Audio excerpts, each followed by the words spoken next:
नमो अरहन्ताणं नमो सिद्धाणं नमो आयर्याणं नमो उवज्जायाणं नमो लोये सवसावूणम्।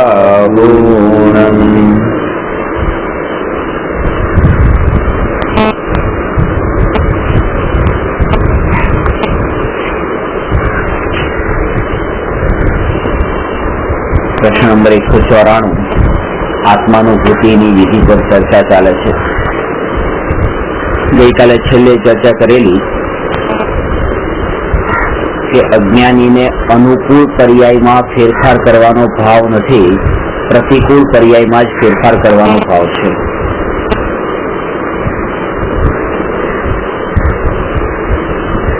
अनुकूल पर्याय में फेरफार करवानो भाव એટલા માટે નથી કારણ કે અનુકૂળ પર્યાય તો ટકીને રહે એવી ભાવના છે અને પ્રતિકૂળ પર્યાયો જે છે એ પણ અનુકૂળતા રૂપે પરિણમી જાય એ ભાવના છે। તો જ્યાં પ્રતિકૂળતા ને અનુકૂળતા રૂપે પરિણમવાની ભાવના છે તો ત્યાં એને એ વિચાર આવે છે કે આ પર્યાયને હું પરિણમાવું। અનુકૂળ છે એ તો ટકીને રહે, એમાં તો કઈ વધારે કરવાનું નથી। જેમ खुर्सी पर बैठा छे અને पंखो बंद है तो खुर्सी पर बैठा छे तो एमा तो एने अनुकूलता लागे छे એટલે એમાં તો કઈ ફેરફાર કરતો નથી કે ખુરશી બદલીને કઈ બીજું મૂકે। પણ અત્યારે ગરમી થાય છે તો એ પંખો ચાલુ કરવા માટે કોશિશ કરશે, પ્રતિકૂળતાને અનુકૂળતા રૂપે કરવાની કોશિશ કરશે પણ અનુકૂળતામાં કઈ એને કરવાનું નથી। ત્યાં પણ ઊંડે ઊંડે એવી શ્રદ્ધા હોય છે કે આ અનુકૂળતા પણ ટકીને રહે અને એનાથી પણ હજી ઉત્કૃષ્ટ અનુકૂળતા મળે તો સારું, એ ઈચ્છા અંદર છુપાયેલી હોય છે। હા, આ બધી મિથ્યા દ્રષ્ટિની વાત છે અને મિથ્યા દ્રષ્ટિને આત્માનુભૂતિ માટે શું કરવાનું એની વિધિ આમાં બતાવી છે। સમ્યક દ્રષ્ટિ પણ નિર્વિકલ્પ આત્માનુભૂતિ કરે છે અને મુનિને પણ નિર્વિકલ્પ આત્માનુભૂતિ હોય છે પણ એની વિધિની વાત નથી કારણ કે ત્યાં તો અનુભૂતિ થઈ ગઈ છે। અહીંયા તો આ ખાલી એક થિયોરી બતાવી છે અને આ વિધિથી પણ આત્માનુભૂતિ થાય એમ નથી। પછી તો આના ઉપર પોતે પોતાનું પ્રેક્ટિકલ ચિંતન કરીને એક આગળ વધે ત્યારે થાય અને આનાથી આનંદ પણ પ્રગટી જશે એવું નથી, આનાથી તો એક માર્ગ મળશે।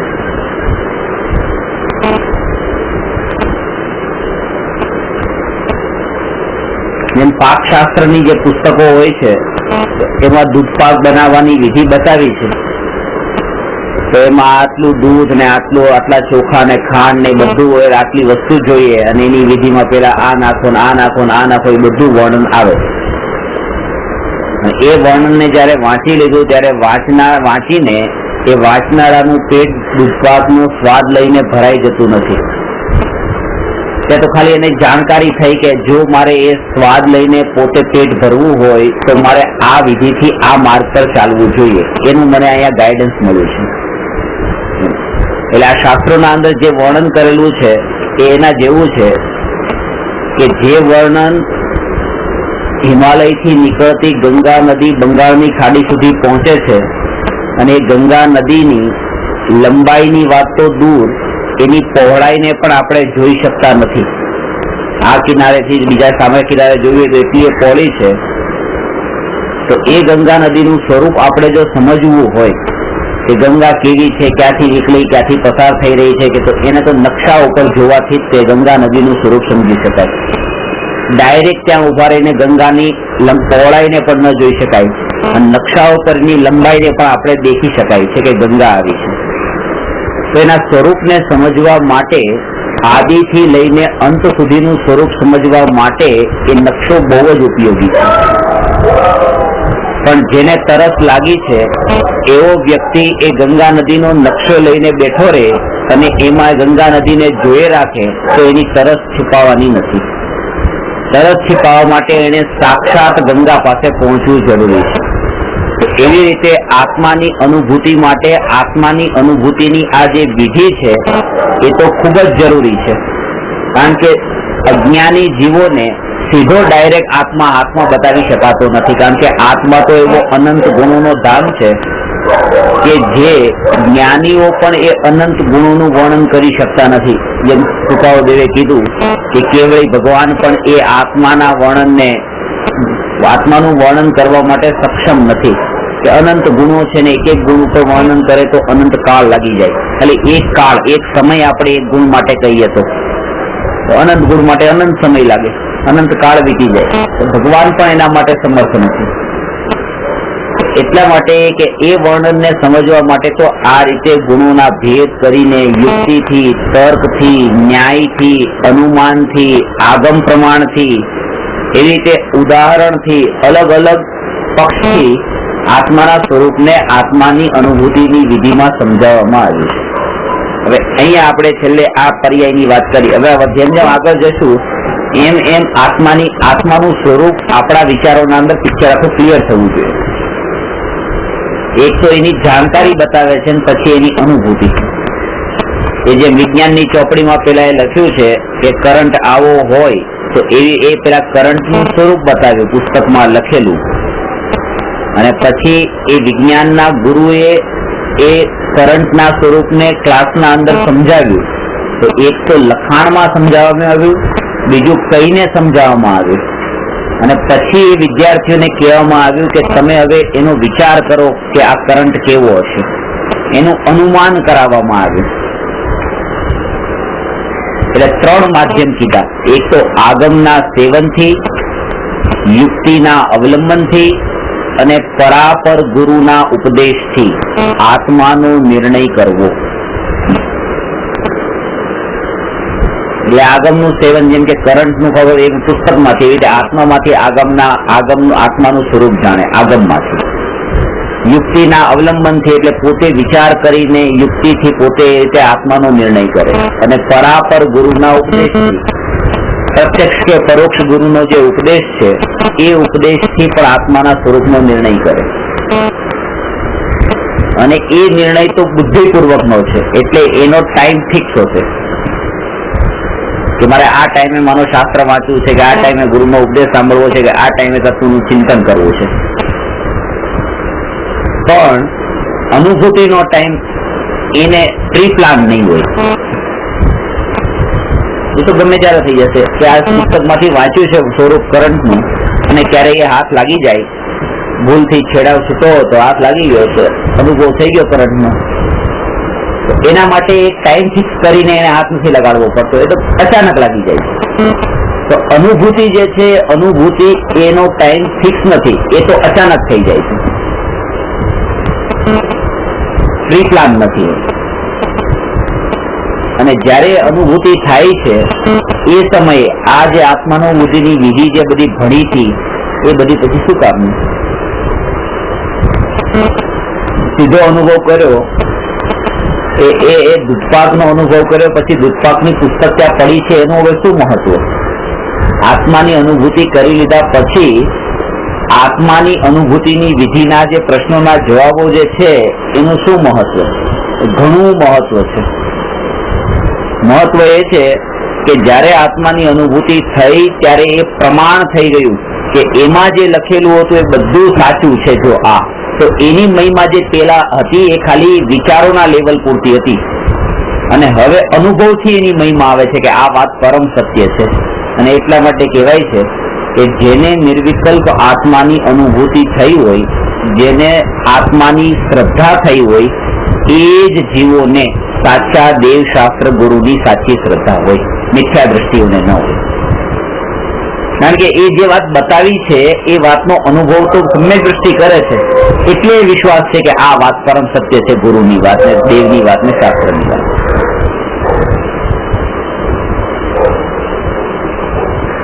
એ વિધિમાં આગળનો પોઈન્ટ એ છે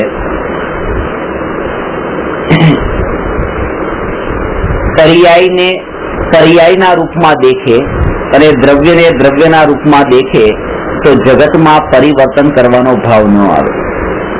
જ્યાં સુધી પર્યાયમાં પરિવર્તન કરવાનો ભાવ ઉત્પન્ન થાય છે ત્યાં સુધી એને ક્રમબદ્ધ પર્યાયનો વિશ્વાસ નથી. સમ્યક દ્રષ્ટિને પણ વિકલ્પ ઉઠે છે જ્ઞાની મુનિરાજોને પણ શાસ્ત્ર લખવાના વિકલ્પ ઉઠે છે, પણ એ વિકલ્પમાં એ વિકલ્પોને માટે કઈ પરિવર્તન કરવાનો ભાવ નથી આવતો. પોતે અલગ રૂપ, પોતે અલગ જગ્યાએ બેસીને, એટલે વિકલ્પ થઈ રહ્યા છે બાજુમાં, વિકલ્પનો કરતા છે કર્મનો ઉદય, વિકલ્પ થયા, વિકલ્પનો કરતા છે કર્મનો ઉદય, અને વિકલ્પ અનુસારે જે કાર્યો થાય કે ન થાય એ બધા પુણ્ય પાપના ઉદય. એ બધાને જાણનારો જ્ઞાયક એ એની બાજુની ખુરશી પર બેઠો છે અને એને માત્ર જાણી રહ્યો છે. હવે એ જે બાજુની ખુરશી પર બેસીને એ જાણનારો જે છે એ જ્ઞાયક હું છું અને આ બધું હું નથી. અત્યારની મિથ્યાત્વની ભૂમિકામાં એમ છે કે મને દુકાને જવાનો ભાવ આવ્યો, આ ભાવ મેં કર્યો, હું ઘરે આવ્યો, હું આપણા જે ભાવો થાય છે અને આ ભાવ થયા એટલે મને અનુકૂળતા મળી, આમ થયું એટલે પ્રતિકૂળતા મળી, એટલે કર્મના જે કાર્યો છે એ બધા કાર્યોની ઓનરશિપ પોતે લઈ લીધી છે. અને જે પોતાનું જે કાર્ય હતું, જે થઈ રહ્યું છે, પાછું અટકી નથી ગયું, પણ એના માટે પૂરેપૂરો અજ્ઞાત છે. એટલે બેને એટલા છૂટા પાડવાના છે. ખાલી શરીર નહીં કે આ શરીર અહીંયા છે ને આ મરદાને હું અહીંયા જોઉં કે મારું જ મરદું આ પડ્યું છે અને હું એને જોઈ રહ્યો છું, એમ નહીં. પણ આ વિકલ્પો થઈ રહ્યા છે, વિકલ્પો પણ દૂર થઈ રહ્યા છે, મારામાં નથી થઈ રહ્યા, અને હું એને જાણી રહ્યો છું. એટલો જુદો થઈને જો એ વિકલ્પોને જાણતો રહે અને એનો અભ્યાસ કરે તો એક સમયે એવો વિકલ્પોથી જુદો અનુભવ થાય. અત્યારે વિકલ્પોથી ભેગો જ પોતાને માને ને એવો જ અભ્યાસ કરે તો અનુભૂતિ પણ વિકલ્પો વાળી જ થશે. એને વિકલ્પો રહિત નિર્વિકલ્પ અનુભૂતિ નહીં થાય.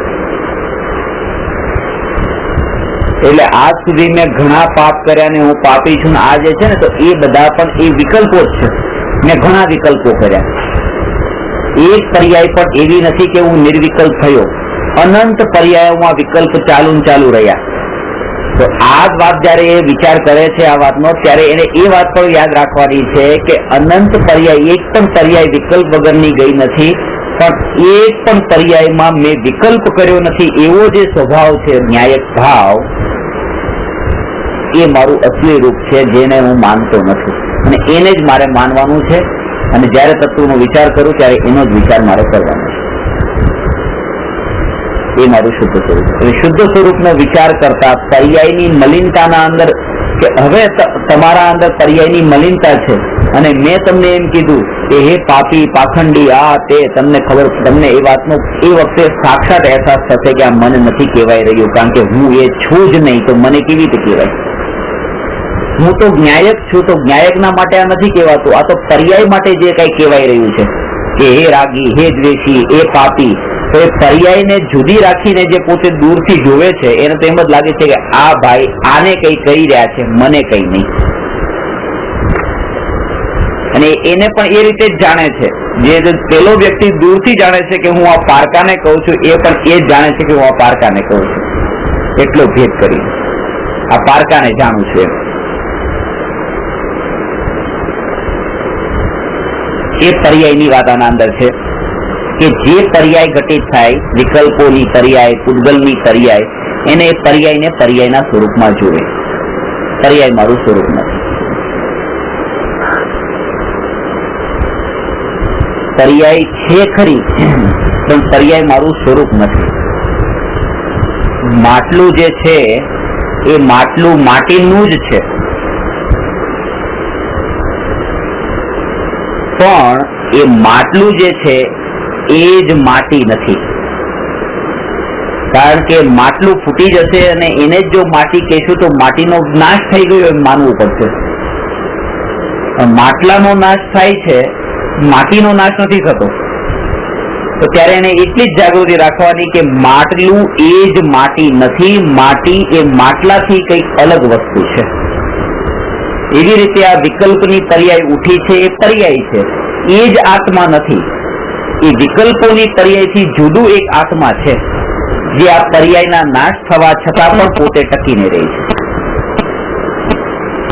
અને એનાથી અલગ કે જે સમયે માટલું છે એ સમયે તો માટી જ માટલું છે પાછું, એ એક્ઝેક્ટ મોમેન્ટ. એવી રીતે જે સમયે આ વિકલ્પ થાય છે એ સમયે વિકલ્પ એ સમય પૂરતો તો એ આત્માનો છે. પણ એ સમયે એટલી જાગૃતિ કે આગલી પર્યાયમાં ટકતો નથી, એટલે આત્માનું નિત્ય સ્વરૂપ આ નથી.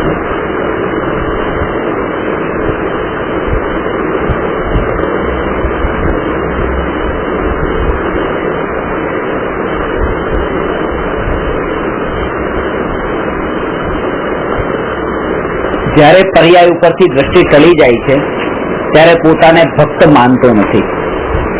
પોતાને ભક્ત માનતો નથી તો ભગવાનને ભગવાન માનતો નથી.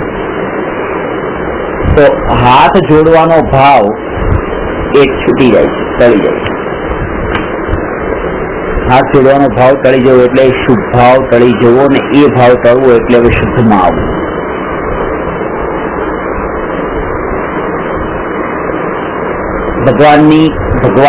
ભગવાનની ભક્તિ જે કરીએ છીએ એ એક પ્રકારનો એક વ્યવહાર કીધો છે, અને એનો અર્થ એ છે તમારે પણ પૂજા ભગવાનની કરતા હશો ત્યારે ભગવાનની પૂજા વખતે ભગવાનને આહ્વાન કરવામાં આવે છે, પધારો પધારો, એવી રીતે અવતર અવતર, પછી તિષ્ઠ તિષ્ઠ છઠ એથી સ્થાપના, અમને ભગવાનની જે સ્થાપના કરીએ, ભગવાનને બોલાવીએ છીએ આપણે, આવો આવો આવો. આવો નો મતલબ શું છે? જાઓ જાઓ જાઓ, એનો મતલબ એ જેને આવકાર આપવામાં આવે છે એનો અર્થ એ છે કે તમારે અહીંયા રોકાવાનું નથી, તમારે જવાનું છે. આપણા ઘરના મેમ્બર જે છે એ આપણા ઘરમાં આવે, આપણે ક્યારેય એમ નથી કહેતા આવો આવો આવો. મહેમાનને કહીએ છીએ આવો, એટલે તમારે આવો એટલે તમારે જવાનું છે. આવો એટલે ઇન્ટિમેશન તમારું બસ આવો. તો એક સમય એવો આવે છે કે ભગવાન જે પરમાત્મા છે એમને આવો કીધું એટલે ભગવાન આપે પણ એક દિવસ અહીંથી જવાનું છે, કારણ કે મારી શ્રદ્ધાની પર્યાય તો મારા દ્રવ્યને જ લક્ષમાં લેવાની છે, આપને પણ નહીં. એટલે એક સમય એવો આવશે કે આપે પણ જવાનું છે. જવાનું છે એટલા માટે હું આપને કહું છું આવો.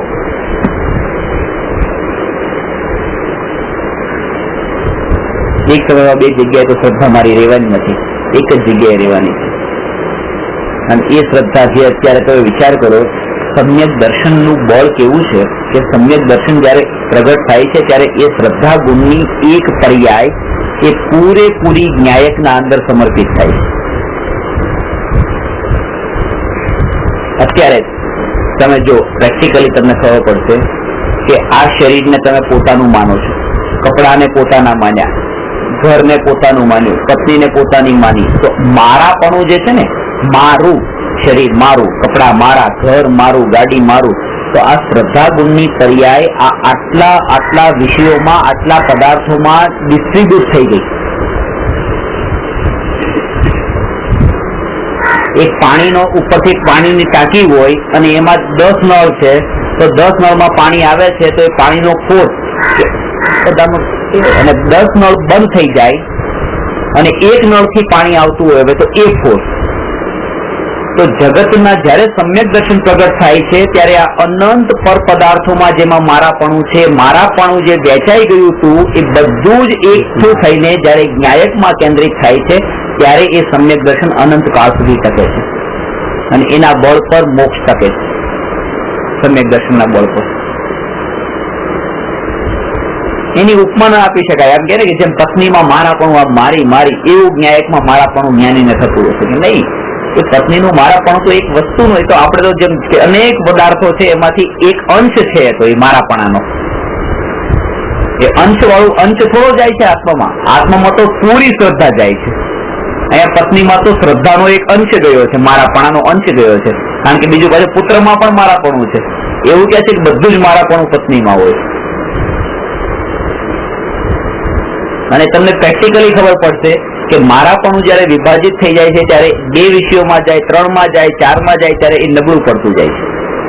જયારે લગ્ન કર્યા ત્યારે પત્નીમાં જે મારાપણાનો ભાવ છે, જયારે છોકરાનો જન્મ થયો ત્યારે પત્નીનો જે મારાપણાનો ભાવ હતો એ એટલો નથી રહેતો, કારણ કે એ મારાપણું ડિવાઈડ થઈ ગયું. ત્યાં પછી છોકરામાં આવી ગયું, પત્નીમાં આવી ગયું. બીજો છોકરો થયો તો પછી પહેલા છોકરામાં એટલું મારાપણું નથી, એમાં હવે થોડું ઘટ્યું. એ મારાપણું જેટલા વિષયો વધતા જાય છે એનું મારાપણું પણ નબળું પડતું જાય છે. અને એ નબળું પડેલું મારાપણું જયારે એકઠું થઈને જયારે ન્યાયક આત્મામાં જાય છે અને પરમાં એક અંશ માત્ર જતું નથી, ત્યારે એ આત્માની શ્રદ્ધાનું નામ સમ્યક દર્શન કીધું છે.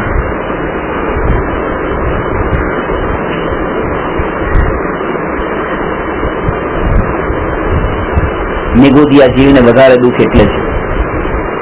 આપણું તો મારાપણું અહીંયા છે, તમારા મારાપણું, તમારા મારાપણું, તમારા મારાપણું, આટલા વિષયોમાં મારાપણું છે. મારો તમારો એકનો હાથ તૂટી ગયો, બાકી બધા તો મારાપણાના વિષય બરાબર છે, તો ઠીક છે, ચલો. હવે નિગોદિયાને તો આ ઘર, પુત્ર, પુત્રી, બધી વાર કેવું કઈ છે જ નહીં, આ શરીર જ મારું, અનંત પૂતગલ પરમાણુનો પિંડ, અને એ જ છૂટી જાય છે. ઓ હું મર્યો ને હું જન્મ્યો, હું મર્યો હું જન્મ્યો, કારણ કે એને તો બીજું કઈ હતું જ નહીં, જે હતું એ બધું ગયું. જેની પાસે 10 ઘર હોય અને એને માનો કે એક ઘર એનું જાય તો 9 ઘર એની પાસે છે, તો એને એટલું દુઃખ નથી, કારણ કે બીજું કઈક છે ને. હવે આની પાસે તો એક દેહ, એ જ એનું બધું છે, અને એ એક શ્વાસમાં 18 વખતના કાળમાં તો એ છૂટે છે ને મળે છે, છૂટે છે ને મળે છે.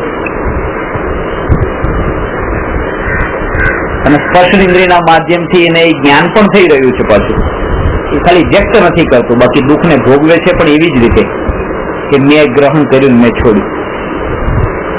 જન્મ્યો મર્યો, જન્મ્યો મર્યો, જન્મ્યો મર્યો.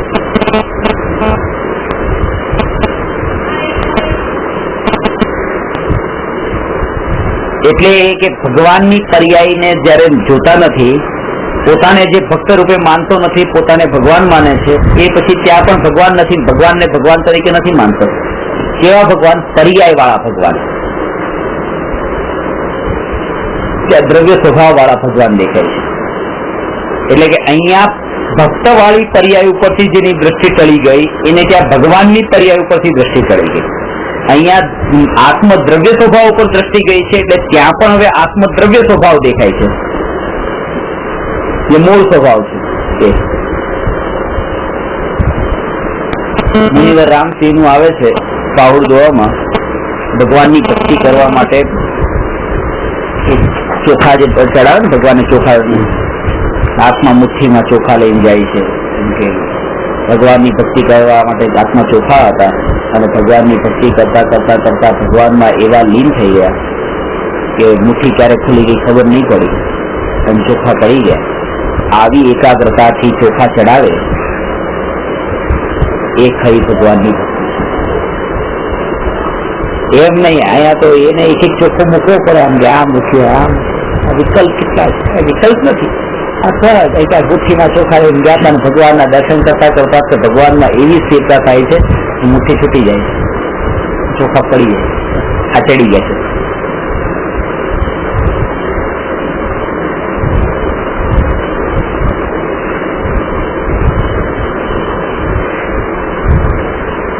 સિંહનું બચ્ચું જેમ ઘેટા બકરાના ટોળામાં નાનપણથી હોય, અને એક વખત મોટું થતા સિંહની ગર્જના સાંભળે ને ખબર પડે કે ઓ આ તો મારી ગર્જના છે, તરત જ અહેસાસ થાય કે હું આ ઘેટા બકરાના ટોળામાં ક્યાં આવી ગયો, હું તો સિંહ છું. તરત જ ખબર, જયારે ભગવાનના દર્શન કરે ત્યારે ખબર પડે, અરે હું આ જ્ઞાની, હું તો આ ભગવાન છું. એ જોતા એને અંદરમાં એવું જાગૃતિ આવે છે. ત્યારે પર્યાય દ્રષ્ટિ અને પર્યાય દ્રષ્ટિથી ઉત્પન્ન થતા ભેદ એ બંને ટળે છે. આત્માની અનુભૂતિ માટે એક વાત, આ જે પોઈન્ટ છે ખાસ છે કે જે પર્યાય પોતાની નબળાઈને કેવી રીતે તપાસવાની છે, કે જગતમાં અત્યારે આ સમયે અનંત દ્રવ્યના, અનંત ગુણની અનંત પર્યાયો તો અત્યારે છે જ, અને વર્તમાન પર્યાયમાં તો અનંત પર્યાયો તો એક એક ગુણની પડેલી છે. જેમ કે એક આ ગ્લાસ અહીંયા ફૂટે છે, તો એવા બીજાના કેટલાયના ઘરમાં ગ્લાસ ફૂટે છે. ઇવન અહીંયા સુધી કે પોતાના ઘરમાં પણ એ સમયે કેટલું નુકસાન થઈ રહ્યું છે એ સમયે. પણ આપણો ઉપયોગ જે પર્યાયમાં હોય છે, બસ એ પર્યાયથી આપણને સુખ દુઃખ થાય છે. બીજે જ્યાં ઉપયોગ ગયો નથી ત્યાં કોઈ સુખ દુઃખ થતું નથી. એટલે હવે આના ઉપરથી વિચાર કરવાનો, અંદર પોતાની જાત સાથે એવી રીતે તર્ક ને યુક્તિથી પોતાની સાથે એવો વિચાર કરવાનો, વાત કરવાની કે હે જીવ, જેમ આ પર્યાય અહીંયા આ પરિણમી છે, આવી તો બીજી અનંત પર્યાયો અહીંયા પરિણમી અને એનાથી મને કઈ ન થયું દુઃખ, અને આ પર્યાય ઉપર દ્રષ્ટિ ગઈને દુઃખ થયું. એનો મતલબ કે આ પરિણમન જે છે મારા દુઃખનું કારણ નથી બન્યું, પરિણમન ઉપર જે દ્રષ્ટિ કરી છે એમ બચશે. આ મારી નબળાઈ.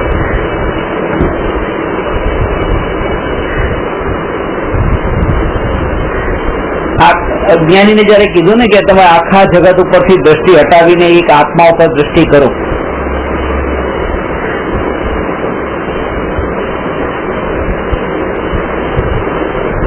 તો એ કામ એને અઘરું લાગે કે આખા જગત ઉપરથી દ્રષ્ટિ હટાવવાની. આખા જગત ઉપરથી હટાવવાની જ નથી, કારણ કે આખા જગત ઉપર તો એક સમયમાં દ્રષ્ટિ જતી જ નથી. દ્રષ્ટિ તો એક જ પર્યાયમાં જાય છે. એક સમયમાં જે વિષયમાં ગઈ છે એક જ વિષયમાં ગઈ છે. એ જે એક વિષયમાં ગઈ છે ત્યાંથી જ હટાવવાની છે બસ. એવું થોડું છે કે બે વિષયોમાં આમ દ્રષ્ટિ જતી હોય અને બે માંથી હટાવવાની હોય. બીજા સમયે પણ એક વિષય છે, ત્રીજા સમયે પણ એક વિષય છે. દરેક સમય એક જ વિષયને જાણે છે અને એ વિષયને લક્ષ્ય કરે છે, એટલે એમાંથી જ એને સુખ કે દુઃખના ભાવ થાય છે.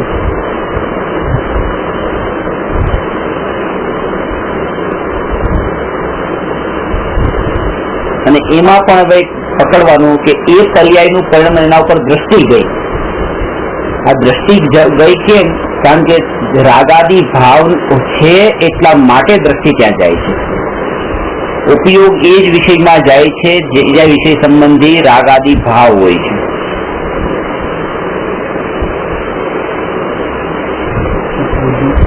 એટલે જ વિકલ્પોને રાગાદી ભાવનું વૃત્તિઓની મલિનતાનું પ્રગટ સ્વરૂપ કીધું છે.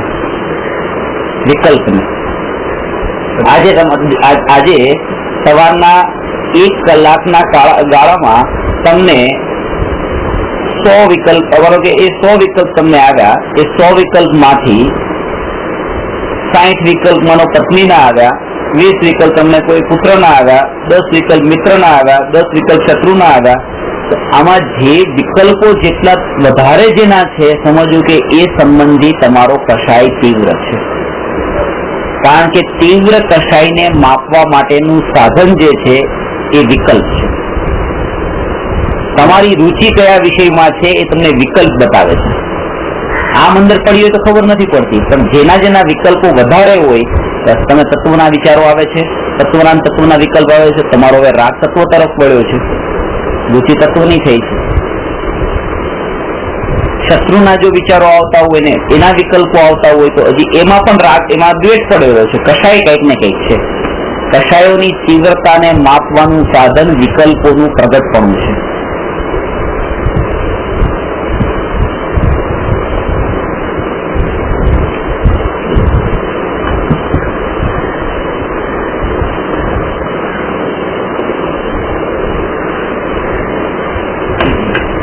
એટલે આ પર્યાયમાં બે વાત લેવાની છે.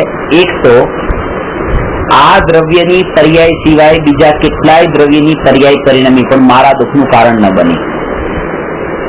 બીજું કે આ પર્યાય પણ ભવિષ્યમાં પણ એ કાળ એ જગ્યા ઉપર તો છે જ તે પાછી. માનો કે 5 મિનિટ 10 મિનિટ કલાક 2 કલાકમાં પછી એનું પણ દુઃખ ભૂલાઈ જાય છે. એ સમયે જ તે એટલી તન્મયતા છે, પછી આગળના સમયે પછી એ પર્યાયમાં એટલી તન્મયતા નથી. એટલે ખાસ એ કે એ પર્યાય ઉપર દ્રષ્ટિ જવી અને તન્મયતા પૂર્વક દ્રષ્ટિ જવી. પછી માનો 2 દિવસ પછી દ્રષ્ટિ જાય એ પર્યાય ઉપર તો એટલું દુઃખ નથી થતું, કારણ કે એ પર્યાયમાં 2 દિવસ પછી એટલો તન્મય નથી.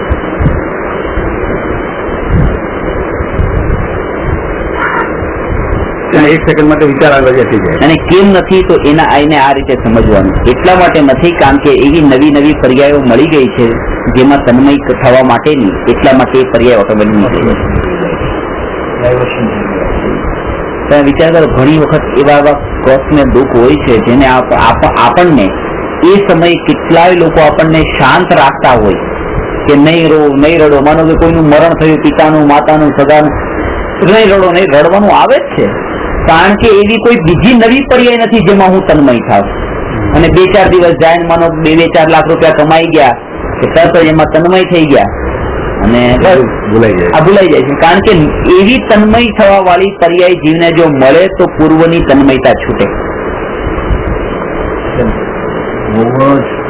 એટલે હવે એનો અર્થ શું થયો કે આ જે રડતા બંધ કરતા હોય ને આ બધું કરે ને, આ બધા ઉપાય ખોટા છે. અંદરથી તો એ દુઃખી થવાનો જ છે, એ ઉપાય નથી. કારણ કે એને એ ક્યાં જશે, કોઈક આશ્રય તો મળવો જોઈએ ને. એટલે કે છે કે બધા દુઃખને દૂર કરવાની એક દવા છે કે સમય. સમય જેમ પાસ થશે તમારું દુઃખ ભૂલાશે. સમય પાસ થશે, દુઃખ જતું નથી રહેતું. એ નવી પર્યાયો મળે છે કે જે અનુકૂળતા વાળી હોય છે તો એ મતનમય થઈ જાય છે, તો પેલાનું ઓટોમેટિક વિસ્મૃત થઈ જાય છે.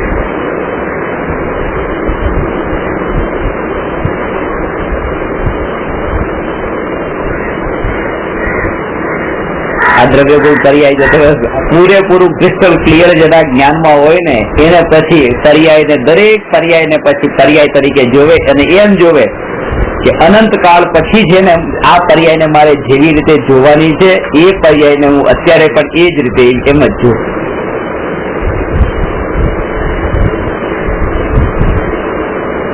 કારણ કે અનંત કાળ પછી એમ લાગે છે કે મારાથી જુદી છે, દૂરની. એ દૂરી જે લાગે છે ને પર્યાયથી, એવી એ પર્યાયથી વર્તમાનમાં એવી દૂરી નથી લાગતી. આજે 2 દિવસ પછી આજની પર્યાયની 2 દિવસ પછી જેટલી દૂરી લાગે છે તો પેલાની લાગે એમ દૂરી લાગે છે.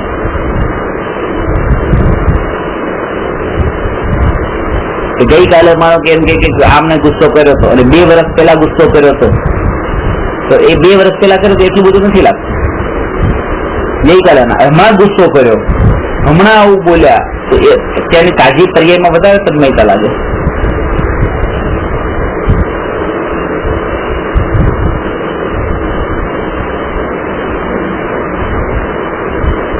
ન્યૂઝમાં મળે છે, કોઈ પણ ન્યૂઝ એવા હોય કે ભારત વર્લ્ડ કપ જીતી ગયું, હવે તમને મજા નથી આવતી આ સાંભળે, એમાં શું હોય જૂનું થઈ ગયું.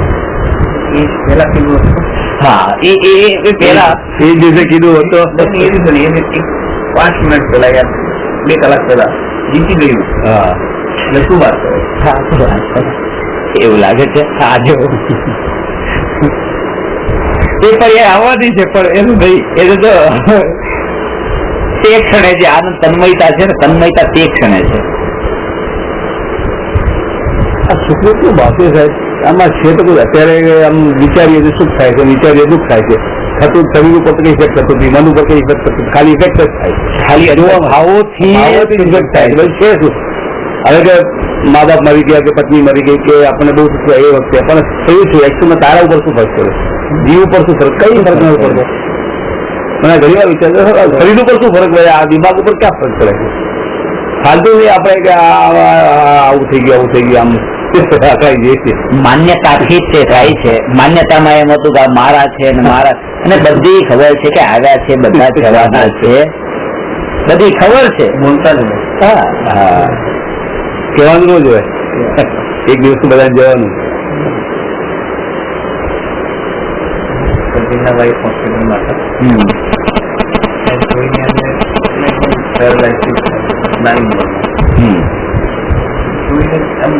બધાને ઘરવાળા બધાને દુઃખ લાગે. જયારે બહાર આવતા હતા એના કરતા ખરાબ પેશન્ટ બધા અંદર વોર્ડમાં એમને જોતા કઈ નહીં. મારા પણ કેટલી નાની ઉંમર એના કરતા નાની ઉંમર વાળા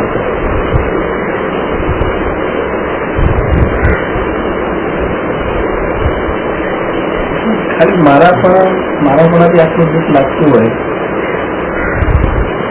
એટલે સુખી જવાના બહુ સાદા રીઝન છે. સૌથી વધારે એકત્વ આ દેહ. તમે એ જોયું હશે કે ભાઈથી છૂટા થવા વાળા કેટલાય હશે, પપ્પા મમ્મીથી છૂટા થવા વાળા કેટલાય હશે, કારણ કે માને છે જુદા થઈ જાય, ચલો એના વગર જીવી શકશું, આ શરીર વગર કેમ જીવશું, આનાથી છૂટા થવાનો કોઈ દિવસ ભાવ નથી આવતો. આનાથી એવો થાકેલો હોવો જોઈએ. એવા થાકીને કોઈ જે કરે ને સુસાઇડ કરી લે કે આનાથી થાક્યો છે, આ જે પીડા જે થઈ છે ને, પીડા શરીરમાં એટલી પીડા થતી હોય કે પીડા કોઈ બીમારી હોય ને બીમારી થાય એવું, પણ એ ઉપાય નથી પાછા. ઉપાય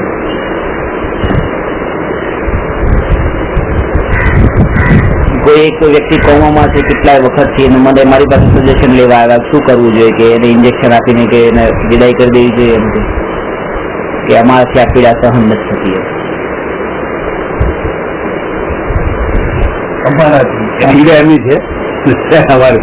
અમારાથી આ બધું અમારી ના, એટલે તમારી ઈચ્છા છે કે સુખી થઈ જાય, તમે આ ઇન્જેક્શન આપી દેશો સુખી થઈ જવાના છે, કે નરકમાં જશે અહીંથી વધારે દુઃખ ભોગવતા હશે તો આપડે તો નહીં જોવાનું ને, એટલે અમારે જોવાનું. પીડા અમારી છે, મારાથી નહીં, પણ આ પીડા અમારી છે, સામેવાળાની પીડા નથી, જોવાતી નથી. આ પીડા અમારી છે, સામેવાળાની પીડા છે, આ પીડા મારી છે, પોતાની પીડા એ ભાવોમાં છે. એક બેન, આ સત્ય વાત છે, એમના હસબન્ડ હતા ને, એટલા કરોડપતિ છે, ઇતકાર પૈસા, અને હસબન્ડ જે છે એવા એવા ઘણું જાણે, વૈરાગી તૈયાર થાય કરે એવા એટલા દાગીના. મેં તો હસબન્ડ ના માટે એમ કહી હસબન્ડ આવા ઘરમાં રહેતા હોય ને, બાવીસ આવા પહેરવા પડે એમ કઈ પહેરતા.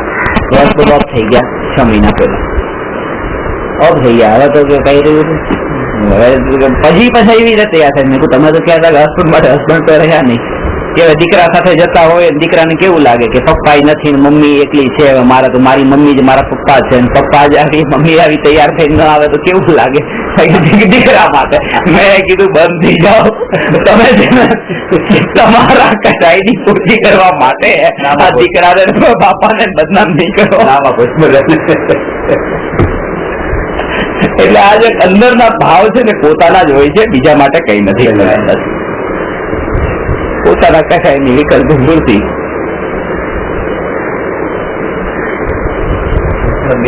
અંદર ઉતરીએ એક પકડાઈ જાય છે, પકડાઈ જાય.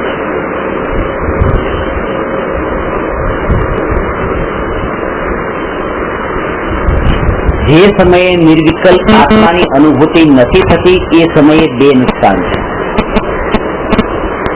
એક નુકસાન તો એ કે દુઃખને ભોગવે છે, અને બીજું નુકસાન એ કે અતિન્દ્રિય આનંદ જે ભોગવવાનો હતો એ ભોગવતો નથી અસ્થિ નાસ્તિ. કે જયારે તમે આજે દુકાન પર નહીં ગયા અને મૂવી જોવા જતા રહ્યા તો ત્યારે તમારા 2 નુકસાન ગયા છે. એક તો એ કે તમારે ત્યાં ટિકિટના પૈસા જે ખર્ચાણા, એક તો એ ખાલી છે, અને બીજું કે દુકાન પર બેઠા નહીં તો જે આવક થવી જોઈતી હતી એ આવક પણ નથી. એટલે નવી આવક તો થઈને એ પહેલું નુકસાન, અને હતી એમાંથી ગઈ એ બીજું નુકસાન. એવી રીતે જયારે સ્વભાવમાં નહીં રહીને પરમાં જાય છે ત્યારે ડબલ નુકસાન છે. જે 2 આવવાના હતા એ આવ્યા નથી, ગયા, એટલે છે 102 થવાના હતા, એની જગ્યા 98 થઈ ગયા.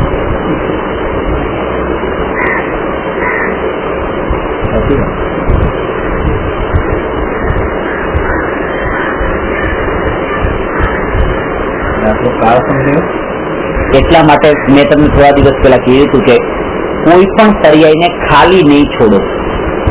શું કામ ખાલી જવા દો છો? તમે તમારી ચુકવણી કરો છો, you are paying for every પર્યાય. કે દરેક પર્યાયમાં તમે તમારા જ્ઞાનને ખર્ચો છો કે નહીં? જાણવું ખર્ચો છો. તમારું જાણવાની તમને એટલી મહિમા હોત તો એમ લાગે કે અમારું જાણવું ખર્ચાયેલું છે, આનંદ કેમ નથી લેતો?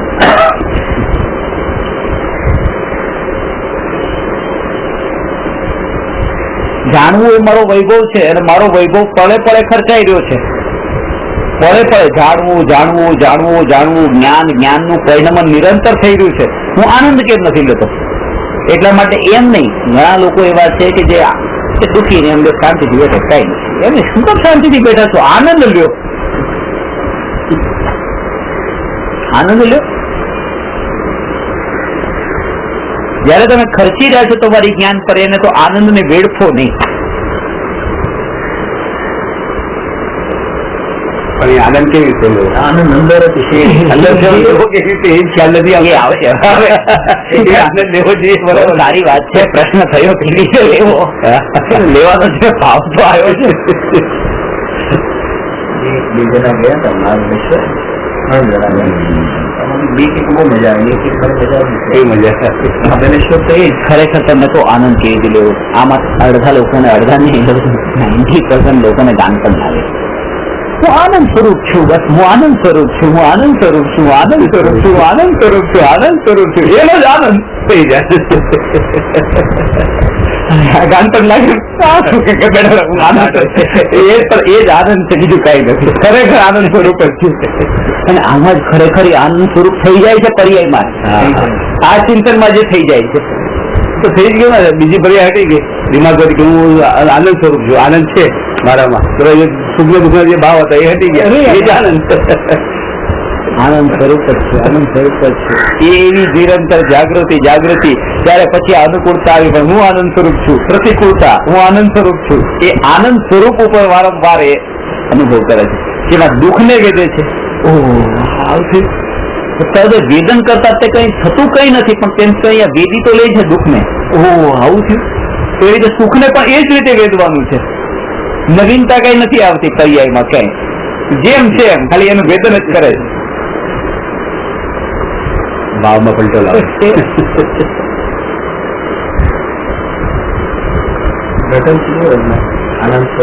ઘણા લોકોની આદત એ છે કે દુઃખમાં પણ એને સુખ માનવાની આદત પડી ગઈ છે. અંદર દુઃખને વેચતા હોય પણ એમાં એને મજા આવતી હોય. દુઃખમાં પણ અંદર આનંદ આવતો હોય. બરાબર.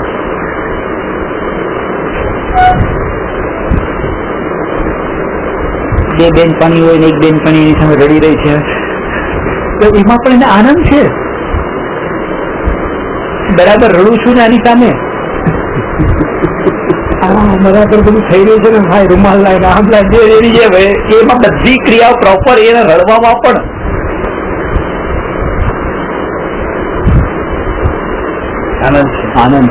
આનંદ છે. પૂરેપૂરે સુખ બુદ્ધિ પડેલી છે રડવામાં પણ. સુખ બુદ્ધિ છે. ભગવાનની ભક્તિ કરતા કરતા પણ આંખમાંથી આંસુ આવી જાય ને, આમાં પણ આનંદ છે. આ રડવામાં આનંદ છે. હે ભગવાન, હું બહુ ભટક્યો, એમાં પણ એને આનંદ છે.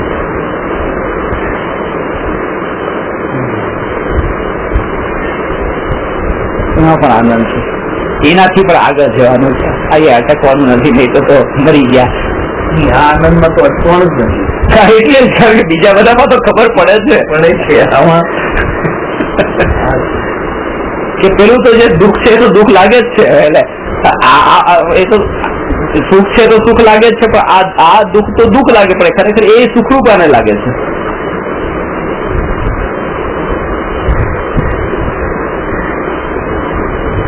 પછી એને જયારે એમાંથી સંતોષ થાય, બસ ઘણું રડીએ. એ રસગુલ્લા ખાઈને જેમ આનંદ લેતા લેતા બસ ઘણા સંતોષ થયો. એમ રડતા કોઈ સાથે ઘણું રડ્યા, પછી એમ થયું બસ સંતોષ, હવે આટલું આનંદમાં એને સંતોષ થયો. ત્યાં પછી રડવાનું બંધ થઈ ગયું. આનંદ લેતો હતો એનો, પણ ઇન્દ્રિય આનંદ હતો એટલા માટે થઈને એ લાંબો કાટકતો નથી. એટલે થોડું રડીને પછી કે બસ હવે નથી રડવું.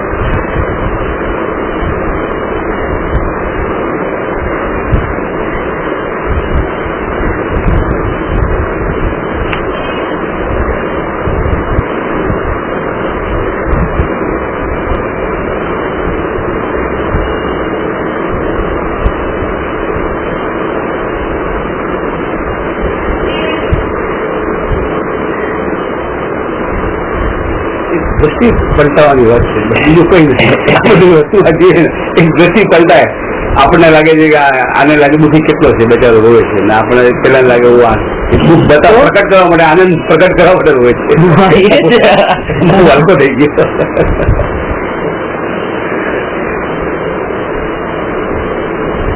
દોસ્તના ઘરે ગયા, નાતા ગુજરી ગયા હતા. આપણે આંખમાં આંસુ આવે એમાં આનંદ ખેદ નથી. દુઃખમાં પણ સુખ છે. ટિકિટના પૈસા ખર્ચી જશે પણ ક્યાંય તો કોઈ એવો સીન આવશે રડવા લાગશે ને તો ત્યાં રડવા પણ એને મજા છે. એના માટે એ દુઃખી થવા થોડું પેમેન્ટ કર્યું છે. પેમેન્ટ તો સુખી થવા કર્યું હતું. ખબર છે કે આવું મૂવી છે તો એ બીજી વાર જોવા છે, જોતા છે તો જ રડવું આવે છે.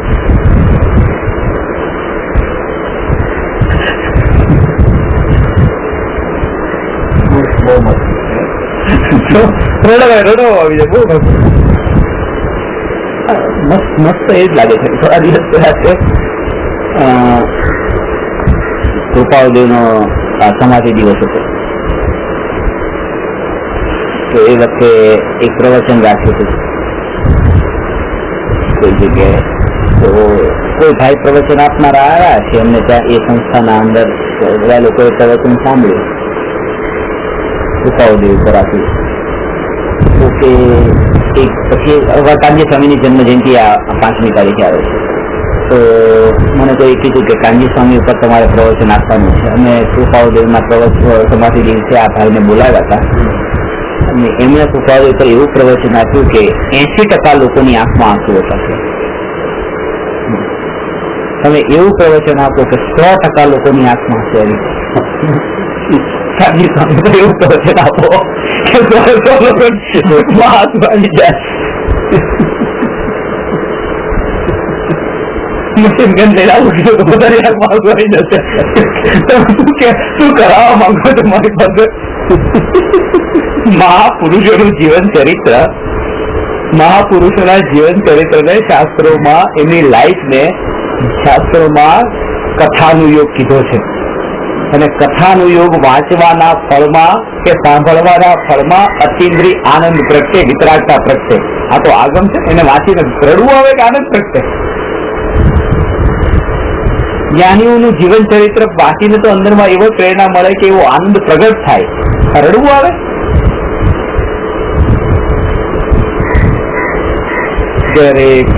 આટલા મચ્છર કરડતા હતા તો કે મચ્છર ઉડાડતા નતા. એક વાક્ય કે એવું કીધું ને તો ખરેખર બધાની આંખમાં આવતો.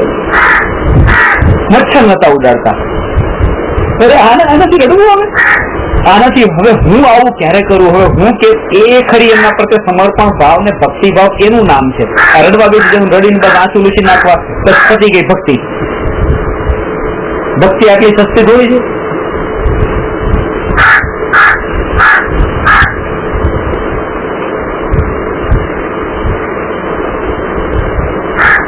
લોકમાં પણ બધાને એ ગમે છે કે તમારી તમને કઈ થયું હું મને 2 આંસુ તમારી પાસે વહાવું ને તમને એમ લાગે જો આ ખરેખર મારા છે.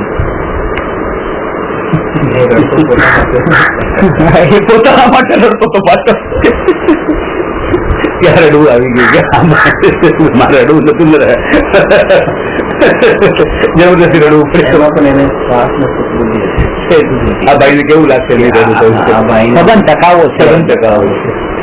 એટલે આ જગતની જેટલી ક્રિયાઓ છે ને અધ્યાત્મમાં, ત્યાં આપણે હજી થોડા ઊંડાણમાં જઈએ ને તો બધામાં આપણો સ્વાર્થ ફળ માટે કોઈ કામ કરતા નથી. મારે આ પ્રસંગ ઘણી વાર આવે કારણ કે મારા જીવનના અંદર હજી સુધીનો એક નિયમ છે, કોઈના મરણમાં કોઈનું મરણનું સમાચાર સાંભળીને રડવાનું એક પણ વાર માટે થયું નથી. નજીકના મરણ થયા, દૂરના મરણ થયા, ક્યારેય રડવાનું નથી. 14 વર્ષનો તો ત્યારથી આ ધીરે ધીરે સંસ્કાર દ્રઢ થયા એટલે ખબર પડી મરણની. એટલે એ સમય તો એ જ બસ બરાબર છે. અને 14 વર્ષનો થયો ત્યારે આપણા સંસ્કાર એવા દ્રઢ નતા પણ એ વખતે ખબર નથી પડતી કે મરણ શું છે. એટલે ક્યારે રડવાનું નથી આવતું. જ્યાંથી સમજણ થઈ મરવાની ત્યાંથી એ પણ સમજણ પડી ગઈ કે આ મરવું એ તો આવી છે, આ સ્વરૂપ છે. હવે જેના ઘરે ગયા છે રડતા નથી, બધા લોકો એવી રોકફળ કરતા હોય અહીંયા ઉપર બેઠા હોય કેમ લાગે? એ લાગે તો એમનું પણ માસ ખાનારા લોકોના ટોળાની વચ્ચે આપણે બેઠા હોય, ફ્લાઇટમાં જતા હોય, બધા નોનવેજ વાળા હોય તો એની સાથે મારે વિશે નોનવેજ ખાઈ લેવું જરૂરી નથી. હું મત કામ કરું, આ મજબૂરી છે, મારે પણ જવું છે, સાથે રહેવાનું છે.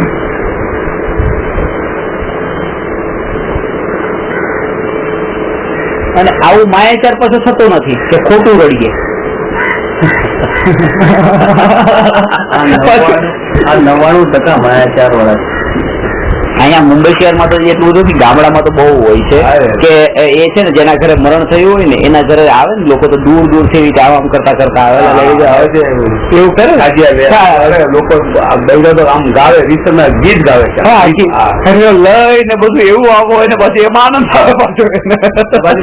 કેટલી રસી કેટલું અને કે ફિલિંગ બહુ સરસ આવે ગાડી ગાડીને રસી એને કૂટે કૂટે કૂટે કૂટે છાતી કૂટે છાતી કૂટે. હમણાં થોડા મરણ થયું બધા કૂટતા હતા. એ કૂટ ભાઈ એ ભાઈ કૂટો કૂટો કૂટો બધા ભેગા થઈ કૂટો. મને તો હસવું આવે દર વખતે જોઉં છું આવું થાય છે. આ બધા રડે છે ને એ લોકો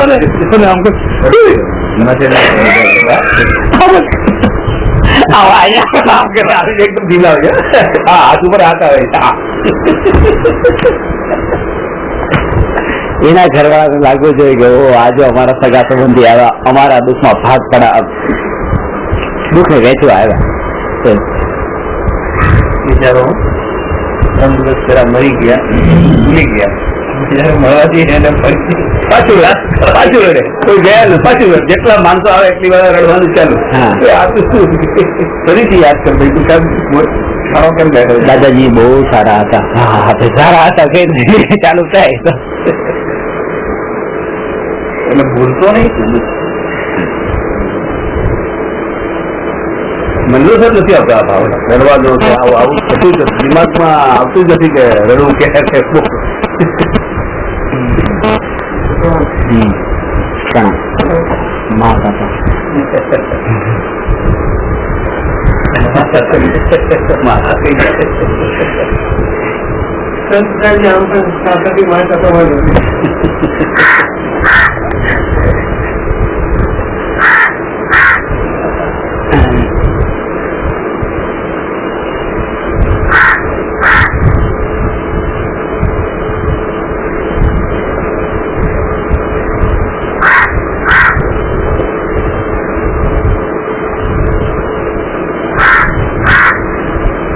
એટલે દુઃખના ભાવમાં પણ સુખ બુદ્ધિ છે. રડવાનો શોકનો ભાવ છે, શોકના ભાવમાં, કારણ કે અજ્ઞાનીને દરેક પર્યાયમાં સુખ બુદ્ધિ છે. તો એ વખતે જે એનો શોકરૂપ ભાવ આવે, કસાઈનો ભાવ આવે, તો એના અંદર પણ એ રડવાનો પણ ભાવ આવ્યો છે, તો રડવામાં પણ અંદરમાં આનંદ આવી રહ્યો છે. અને એટલા માટે થઈને એ સંસ્કાર છૂટતો નથી. એને એવી જ રીતે લેવાનું છે જેમ ઇન્દ્રિય સુખના માટે કે વિષયના ભોગવી જેમ થાક લાગે છે એવી રીતે એને રડીને પેલા આનંદ માન્યો, આનંદ લીધો એમાંથી એને, અને પછી એમાંથી થાક્યો. આ કોઈ પણ વિષયના અંદર, એક વિષયના અંદર એનું લાંબુ પ્રવર્તન નથી ચાલતું, કારણ કે પછી એને ચેન્જીસ જોઈએ છે.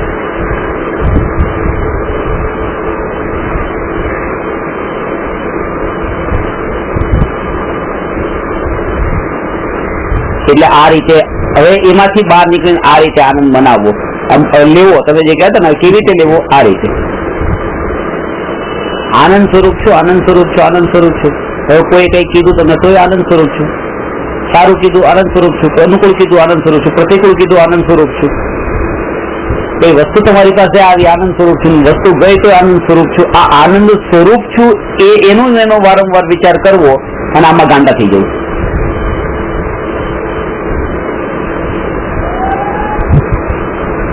અને આના જ બળ ઉપર પર્યાયમાં આનંદ પ્રગટ થાય છે, કારણ કે એવો એમાં તન્મય વારંવાર, કારણ કે એને શાંતિથી બેસવાનું નથી. સમજાણું? આજ સુધી એ માન્યું હતું કે હવે બધું કર્તૃત્વ છોડી દેવું છે, કશું જ કરવું નથી અને બેસી જવું છે. એમ ને યાર, બેસીને કઈ કરવું નથી. એ તો એના જેવું થયું, દુકાન બંધ કરીને બેસી ગયા. હવે શું કરો છો? કઈ કરવાનું કઈ રહ્યું નહીં. એકમાંથી છૂટીને પછી અહીંથી આનંદ લેવાનો છે. ત્યાંથી દુઃખ લેતા હતા, હવે દુઃખ લેવાનું બંધ કર્યું તો હવે સુખ લો.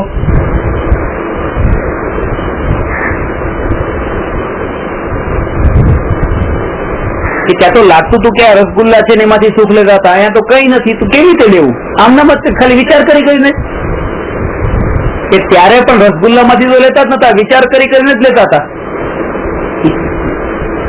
વિચારોથી જ લઈ લેતા હતા. રસગુલ્લા તો જોયા જ નતા, અને આ જમવા જવાનું છે વિચારોથી જ આનંદ લઈ લેતા હતા. રસગુલ્લા સામે આવ્યા જ નતા. પણ જયારે રસગુલ્લા સામે આવતા હોય ત્યારે કઈક બીજા ફોનમાં વાત ચાલતી હોય તો આનો આનંદ જ ના આવતો હોય, ત્યારે પેલી વાતનો આનંદ આવતો હોય. ખરેખર વસ્તુનો તો આનંદ આવતો જ નથી, અને એને તો એ વિચારોનો જ આનંદ હતો. તો જેમ ઇન્દ્રિય સુખ પણ જેમ વિચારોથી જ છે, એવી રીતે અતિન્દ્રિય સુખ પણ આવી રીતે વિચારોથી જ પ્રગટ થાય છે. વિચાર આવો શરૂ કરી દો, હું આનંદ સ્વરૂપ છું.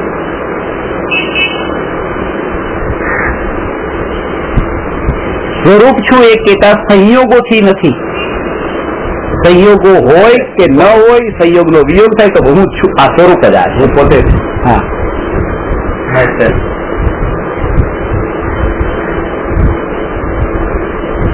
એટલે એ સ્વભાવથી કે ગોળ રસોડામાં છે ને ડબ્બામાં છે એટલે મીઠો છે, રસોડામાં છે એટલે મીઠો છે, કે રૂમમાં આવ્યો એટલે મીઠો છે, કે ડાઇનિંગ ટેબલ ઉપર આવ્યો એટલે મીઠો છે, કે એનો સ્વભાવ મીઠો છે, બસ એ ગોળ મીઠો છે. એવી રીતે કે હું ઘરમાં હોઉં કે હું દુકાનમાં હોઉં કે હું રસ્તા પર ચાલતો હોઉં, કે એક દરેક સ્થિતિમાં આ સ્થિતિઓ તો હશે જ. તે પાછી ગોળ ડબ્બામાં હોય છે વાત ખોટી નથી, ગોળ ગુણીમાં હોય છે વાત ખોટી નથી, ગોળ ટેબલ પર હોય છે વાત ખોટી નથી, પણ એ બધા હોવાના કારણે એ મીઠો નથી.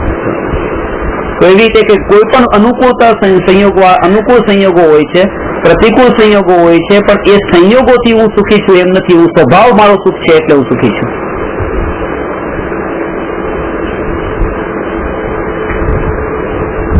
જયારે ચિંતન કરીએ ત્યારે આ જ ચિંતન કરીએ, હું દુઃખી છું ને પાપી છું, પાખંડી છું, એ નહીં.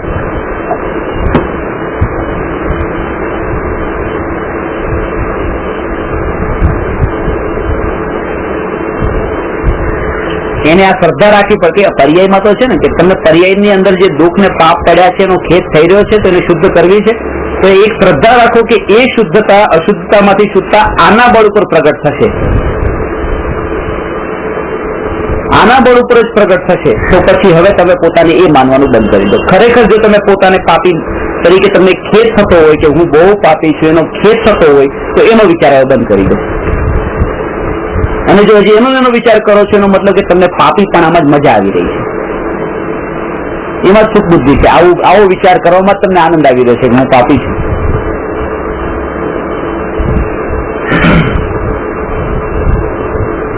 બીજો વિચાર છે કે હું મને પાપી માની લઉં એટલે મારા પાપ છોડાઈ ગયા.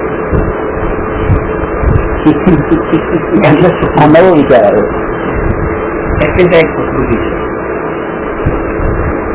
મારા ધોવાઈ ગયા, મારા નિર્જરા થાય છે, નિર્જરા થાય છે. ચર્ચમાં જઈને કન્ફેશન કરે. હા, એ નિર્જરાનો લોભ છે એટલે એને સુખ લાગે છે, પણ એ શિક્ષા છે. એને આપણે પ્રતિક્રમણ કીધું છે. પ્રતિક્રમણ ની પણ એ છે કે પ્રતિક્રમણ કરવાથી પણ પાપ ધોવાઈ જાય છે, પુણ્ય બંધાઈ જાય છે. પાછું પુણ્ય બંધાઈ જાય છે. આજે આ મેં ભૂલ કરી, હવે એનું કન્ફેશન કરું. કન્ફેશન નો મતલબ કે સ્વભાવમાં જવું એ કન્ફેશન. હું પાપી છું એ તો તમે અંદરમાં જે ખેદ થઈ રહ્યો છે એનો તમે સ્વીકાર કરી રહ્યા છો. એનો ખરો સ્વીકાર ક્યારે કહેવાય કે હવે પાપ પ્રવૃત્તિ છૂટે. પાપ પ્રવૃત્તિ તો ક્યારે છૂટે? જયારે સ્વભાવમાં જાય ત્યારે ઓટોમેટિક છૂટે. આમ તો ન છૂટે. કે અહીંયા બેસવાનું બંધ કરીને બહાર બેઠા, બહાર બેસીને બંધ કરી કે ત્રીજે બેઠા, ક્યાંક ને ક્યાંક કઈ ને કઈ કામ કરતા હશું, કઈક ને કઈક પાપ કરતા હશું. સ્વભાવમાં બેસશે તો ઓટોમેટિક એ છૂટશું.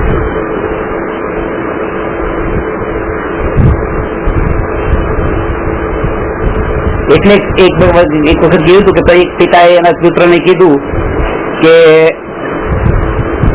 તું આવી રીતે તારા મિત્રો જોડે રખડવાનું ફરવાનું બધું બંધ કરી દે,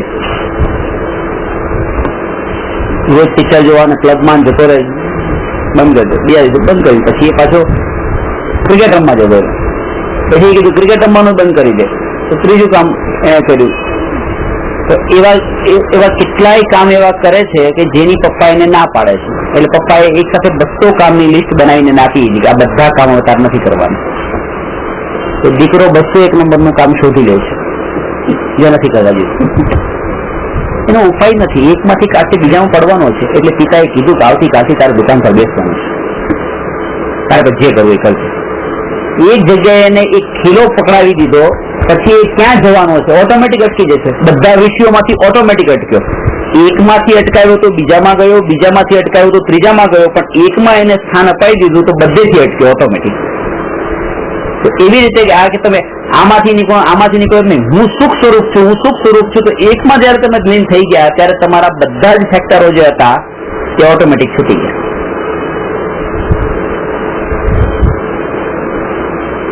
બધા પડખેથી છૂટે છે આ અસ્થિ ગ્રહણ કરતા.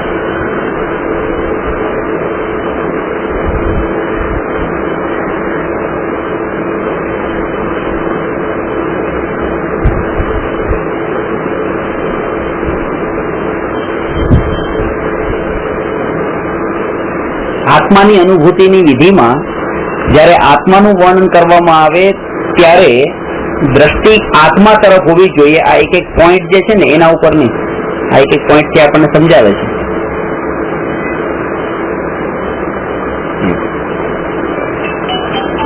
જેમ આપણે શું કરીએ છીએ કે આ પોઈન્ટ આ બહુ છે, આમાં પણ બતાવવામાં આવેલો એ આત્મા હું, આ બતાવેલો આત્મા હું, અહીંયા આત્મા હું. એક એક વાંચતા એ દ્રષ્ટિ આત્મા તરફ હોય. કુંદકુંડાચાર્ય ઉપર દ્રષ્ટિ ન હોય, કુંદકુંડાચાર્ય આત્મા બતાવે એના ઉપર દ્રષ્ટિ હોય. અમૃતચંદ્રાચાર્ય ઉપર નહીં, અમૃતચંદ્રાએ આત્મા બતાવે એના ઉપર દ્રષ્ટિ હોય. રવિભાઈ આમ આંગળી બતાવે છે, આ ચાંદો. વસ્તુભાઈ આંગળી બતાવે આ ચાંદો.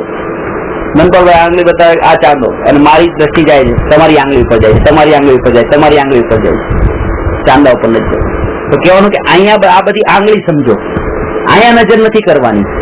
આ જેને બતાવી રહ્યું છે આ વાક્ય એના ઉપર દ્રષ્ટિ કરો, બીજું વાક્ય જેને બતાવે એના ઉપર દ્રષ્ટિ કરો. અને બધામાં આત્મા બતાવ્યો છે એટલે લક્ષ્ય તમારું આત્મા તરફનું હોવું જોઈએ એ આમાં કહે છે.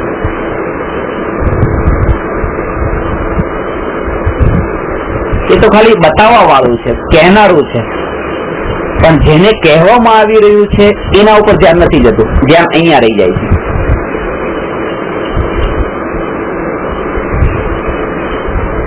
સમયસાર બહુ જ સારો ગ્રંથ છે, પ્રવચનસાર બહુ સારો ગ્રંથ છે, પણ એ સમયસાર જેને બતાવી રહ્યો છે એ આત્મા એ શું, એનું સ્વરૂપ પ્રરૂપિત કરનારા ઉપર એટલો મહિમા આવે, પણ એ જેનું સ્વરૂપ પ્રરૂપિત કરવામાં આવ્યું છે એ આત્માનું સ્વરૂપ. ગજપંથાની મૂર્તિ જે છે અહીંયા શ્રવણ બેલગોલામાં જે આ બાહુબલી મુનિરાજની મૂર્તિ છે, તો એમાં 57 ફૂટની જે લોકો પણ જોવા જાય ઓ મૂર્તિ બનાવવા વાળાએ કેવી મૂર્તિ બનાવી, કેવી મૂર્તિ બનાવી. મૂર્તિ બનાવનાર ઉપર પેલા ધ્યાન જાય છે, પણ જેની મૂર્તિ છે એ ભગવાન કેવા એવું કોઈને લાયા નથી. આટલી મોટી મૂર્તિ કેમ ઘડીએ છે, કેમ લાવ્યા છે, કેમ તૈયાર કરી, કેમ કર્યું, એમ કે કેવી રીતે કોતર કામ કરીએ છીએ, એક પહાડ માંથી આવી તેમ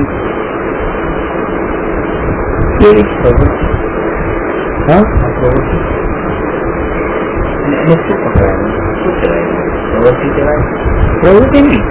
આ જોતા જ બાહુબલીની મહિમા નથી આવતી, આ મૂર્તિકારની મહિમા આવે છે. એટલે આ પ્રવૃત્તિ એટલે વૃત્તિ. આ એક પ્રકારની અંદરમાં એને વૃત્તિ જેવી પડેલી છે કે રાગીની જ મહિમા છે, વિતરાગીની મહિમા નથી. મૂર્તિ બનાવનાર તો રાગી છે, જેની મૂર્તિ બનાવી છે એ વિતરાગી છે.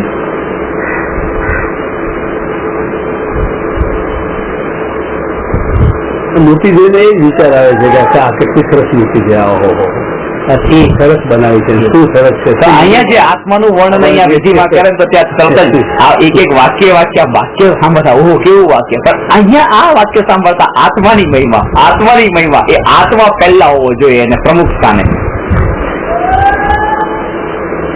અને આ બધા તો એ આત્માને બતાવવા વાળા છે, આંગળી ચીંધવા વાળા છે.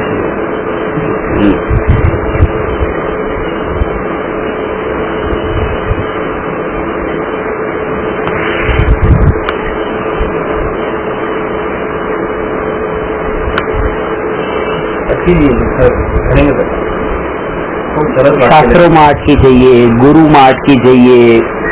ગુરુમાં પણ આ ગુરુ પ્રવચન બહુ સારા, આ ગુરુના પ્રવચન ઠીક છે, અરે બધાએ જેને બતાવ્યો છે એ આત્માને બતાવ્યો, તો આત્માને જોવું ને, ગુરુને શું કામ જોવું છે?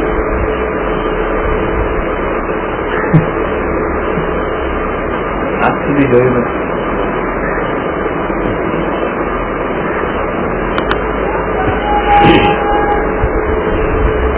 તેની દ્રષ્ટિ તો ગુરુ પર નહીં છે.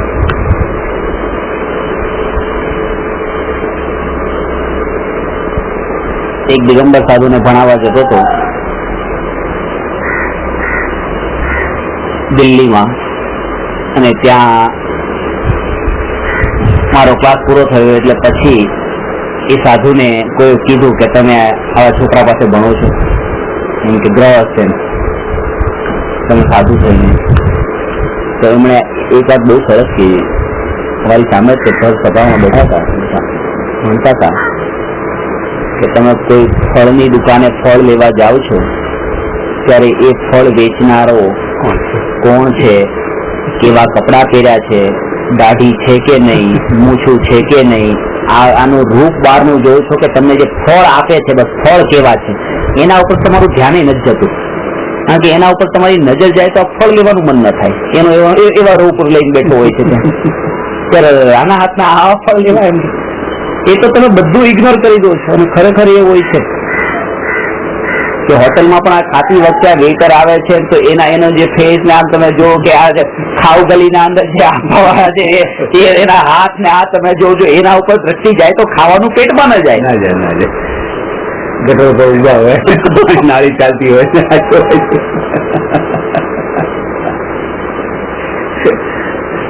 દ્રષ્ટિ પેલા એના ઉપર જ જાય છે ખાવાનું. મતલબ એ નથી એમ કે તમારે દ્રષ્ટિ ફળ ઉપર રાખો, ફળને આપનારા કોણ છે એના ઉપર દ્રષ્ટિ નહીં કરો. તો વસ્તુ એ છે કે ગુરુ એ તો આત્માને બતાવ્યો છે, ગુરુ ઉપર દ્રષ્ટિ ન કરીને જે આત્મા બતાવ્યો એના ઉપર દ્રષ્ટિ કરે.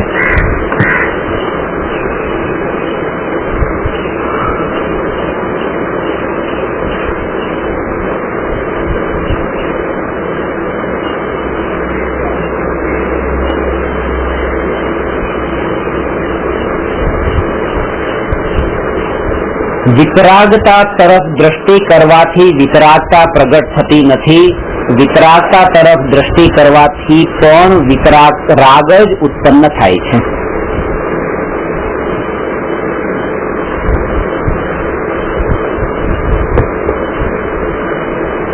ભગવાન વિતરાગી છે, વિતરાગી ભગવાન પર દ્રષ્ટિ કરીએ છે તો આપણા આત્મામાં વિતરાગતા પ્રગટ થાય છે ને એ શુભરાગ થાય છે.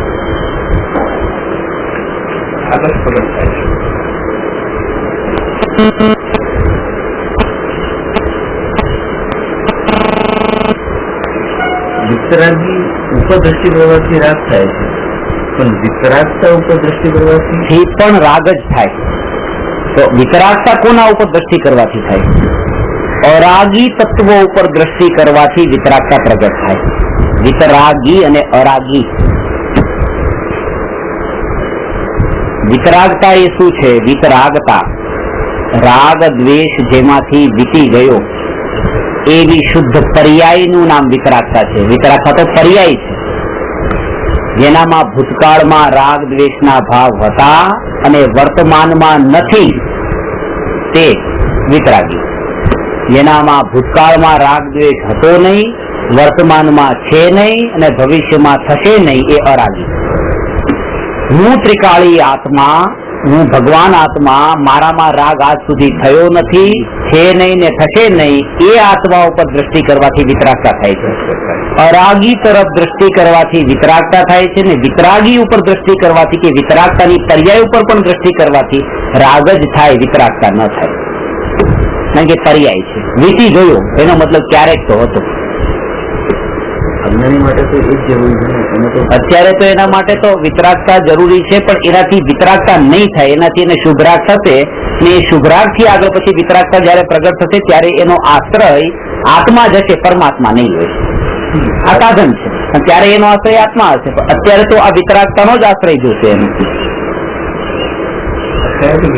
અને એને એ વાત બતાવવા માંગે છે કે ભગવાન ઉપર તમે દ્રષ્ટિ કરીને ભગવાનની ભક્તિ કરો છો એનું નામ ધર્મ નથી. કારણ કે ત્યાં પણ રાગ જ થાય છે, એ ધર્મ નથી, એટલે એને ધર્મ નહીં માનતા. ધર્મ પ્રગટ કરવા માટેનો એક આશ્રયભૂત એક સાધન સમજજો કે અત્યારના જીવ માટે એ રીતે આગળ વધવા માટે એક આ ટેકા સમાન છે.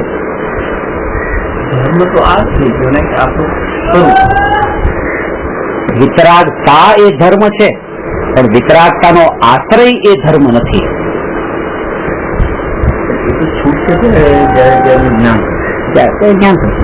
અને આ એવું નથી કે અત્યારે પેલા એમ માને કે ભગવાન તો વિતરાગી છે ને એ જ કરવા જેવું છે. એ જાણતો હોય કે આ કરવા જેવું નથી, તેમ છતાં પણ એને એ ભૂમિકામાં એવા ભાવ સહજ આવતા હોય. એટલે પેલા તો એક કામ કરીએ કે 5 વર્ષ સુધી ભગવાનની પૂજા ભક્તિ કરી લઈએ ને પછી આ આત્માની વાત ઉપર આવીએ. એમ નહીં, એ આત્માની વાત સાંભળતા જ રોજ ભગવાનની ભક્તિ કરવા જતો હોય અને એવો ભાવ એને આવતો હોય પાછો. કારણ કે અધૂરી દશા હોય ત્યાં સુધી એને આવા શુદ્ધ ભાવો આવવાના છે. શુદ્ધ ભાવની સાથે એને શુદ્ધ ભાવ પણ આવવાના છે.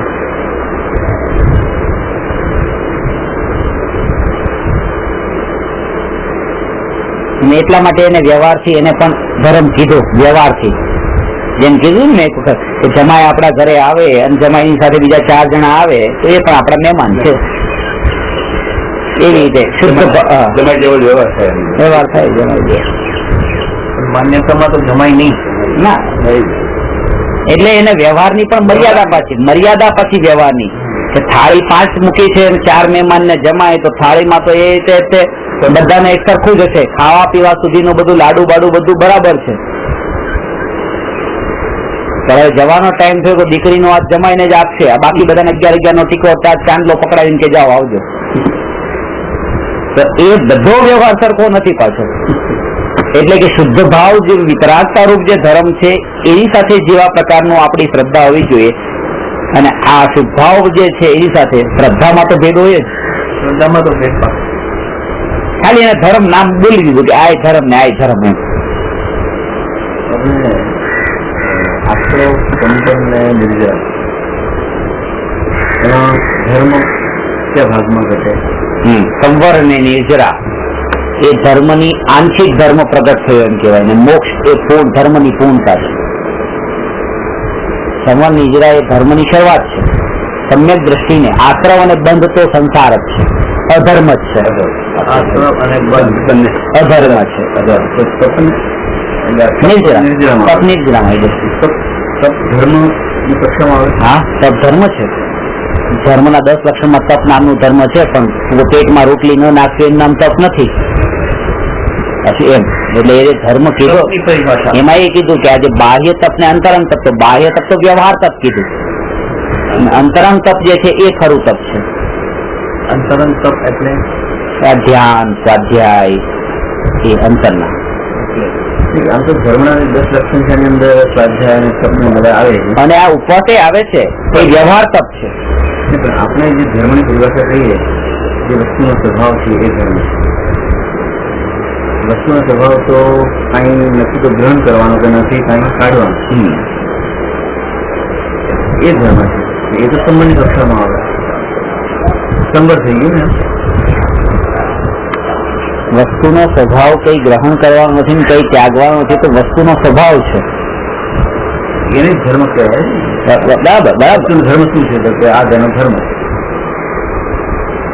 તો આત્મામાં નવા કર્મ ન આવવા, એ પણ આત્મામાં નવા કર્મ ન આવવા એ એમ નહીં કે આત્માનો જે જાણવું જાણવા સિવાય આજ સુધી આત્માનું બીજું કઈ થયું જ નથી, એ આત્માનો ધર્મ છે. અને એ ધર્મ આત્મા અનાદિકાળથી કરી રહ્યો છે. અને પર્યાયમાં આવે જયારે માત્ર જ્ઞાતા રહે છે એ પર્યાયનો ધર્મ છે. અને એ જ્ઞાતા રહેવાથી 2 કામ થાય છે. નવા કર્મ આવતા અટકી જાય છે ને પેલાના કર્મની નિર્જરા થાય છે. એ તો એની ઇફેક્ટ છે. આ ધર્મની ઇફેક્ટ છે. ધર્મના ફળમાં સંવર નિર્જરા થાય છે.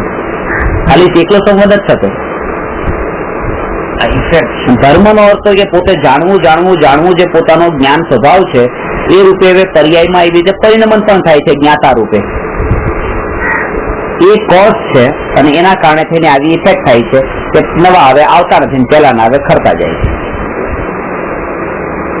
ધર્મની ડેફિનેશન શું થાય કે માત્ર જ્ઞાતા દસતા રહેવું અને સંવરમાં પણ હજી સંવરનો અર્થ એ છે કે નવા કર્મ આવતા અટકી જાય, પણ બધા તો નથી અટક્યા સંવરમાં. અમુક કર્મનો તો હજી આશ્રવ ચાલુ જ છે. મોક્ષ થાય છે ત્યારે ખરો સંવર તો ત્યાં પ્રગટ થયો છે. હા એટલે એક ખરા સંબંધની વાત કરું છું જે મોક્ષ થઈ જાય અને પૂરી નિર્જરા, પૂર્ણ નિર્જરા અને પૂર્ણ સંવર એનું નામ મોક્ષ. એક તકો પણ હવે નવા આવતા નથી ને એક તકો પણ હવે રહ્યા નથી. એ ખરો ધર્મ. એ પણ જે છે એ પણ ખરા ધર્મ એટલે કે ધર્મનું ખરું ફળ પૂર્ણતા. એ બધા ફળ છે. ફળ કેમ ફળ છે? કારણ કે આ બધી પર્યાયો છે. આશ્રવ પર્યાય, બંધ પર્યાય, સંવર પર્યાય, નિર્જરા પર્યાય, મોક્ષ પર્યાય. દ્રવ્ય સ્વભાવ તો એક જીવ તત્વ છે, એ જ દ્રવ્ય છે.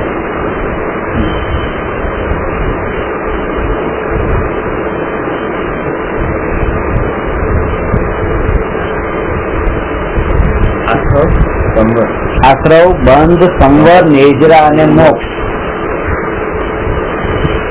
છેલ્લા ત્રણ જે છે એ ધર્મ, પેલા બે અધર્મ.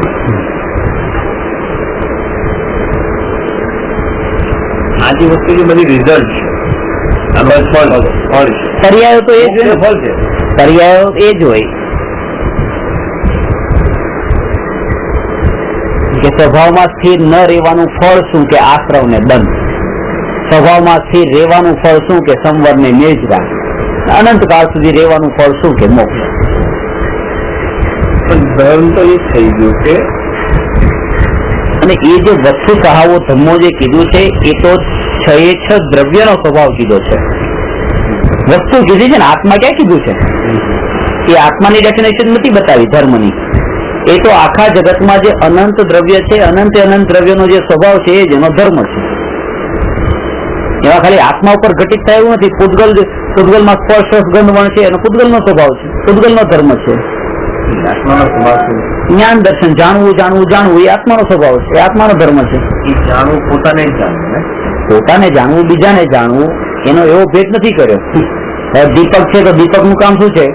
કે જણાવવું, પ્રકાશિત કરવું. તો કોને પ્રકાશિત કરવું? પોતાને પ્રકાશિત કરવાનું કામ કે બાજુમાં ફોન પડ્યો એને પ્રકાશિત કરવાનું કામ? એ ભેદ નથી કરવાનો. દીપકનું કામ છે પ્રકાશિત કરવાનું. એક દ્રષ્ટિએ આપણે આમ જાણવું એ આત્માનો સ્વભાવ છે. એ દ્રષ્ટિએ આપણે આમ બી કહી શકીએ કે પોતાના સ્વભાવમાં સ્થિત રહેવું એ એનો સ્વભાવ છે. ચારિત્ર ગુણની મુખ્યતાથી તમે એમ કહો કે સ્થિર રહેવું એ સ્વભાવ છે. સ્થિર રહેવું એ સ્વભાવ. ચારિત્ર ગુણની પર્યાયથી પોતાને આવે. જ્ઞાન ગુણની પર્યાયથી જાણવું કહો. શ્રદ્ધા ગુણની પર્યાયથી એકત્વ કરવું એનો સ્વભાવ છે. એમ કહો પોતાપણું કરવું એનો સ્વભાવ છે. શ્રદ્ધા ગુણની પર્યાય આ ચારિત્ર ગુણની પર્યાય. તમે સ્વભાવમાં રહેવું ચારિત્ર ગુણની પર્યાય.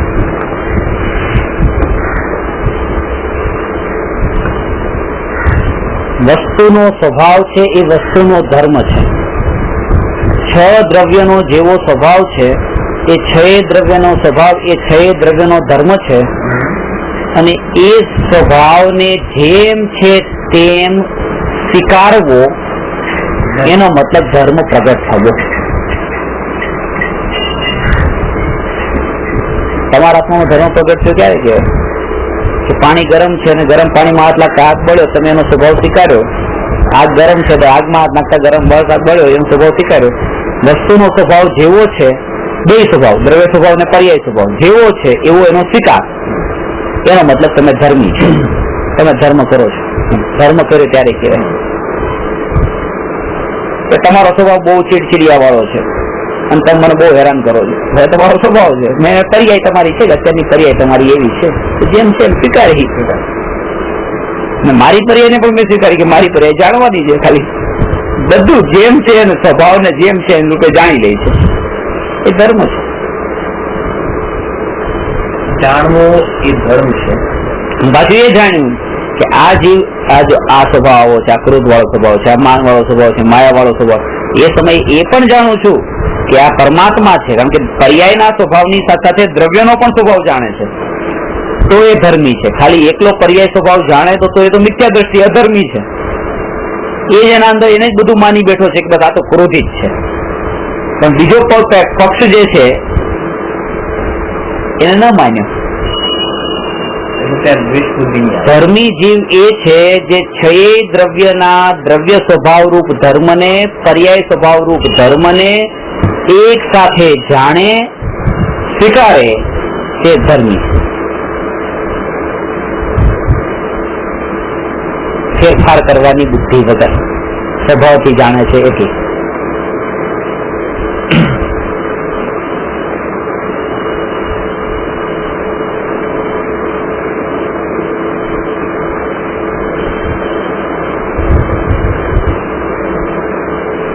એ વસ્તુ સહાવો ધર્મો કીધું છે. તમે ક્યાંય ધર્મને જોયો છે? ધર્મને અનુભવ્યો છે? હા, હવે અનુભવ્યો છે. આ દિવાલનો રંગ સફેદ છે તો સફેદ રંગની દિવાલ જોઈ તો આ એક રંગ ગુણ જોયો કે રંગ પૂતગલનો સ્વભાવ. પૂતગલનો સ્વભાવ છે. ગોળની મીઠાશ તમે ચાખી ને તો વસ્તુનો જે સ્વભાવ છે જેનો ધર્મ છે, તમે ધર્મને અનુભવ્યો છે. પણ ધર્મને ધર્મ રૂપે નથી અનુભવ્યો, એને રાગ ને દ્વેષના ભાવ સાથે અનુભવ્યો છે, એટલા માટે ધર્મી નથી, અધર્મી છે. એ ખાલી એટલું ક્યાં જાણ્યું છે કે આ સફેદ રંગ છે, સફેદ રંગ બહુ સરસ, એ એવો અનુભવ કર્યો છે. સફેદ રંગ છે એવું જાણે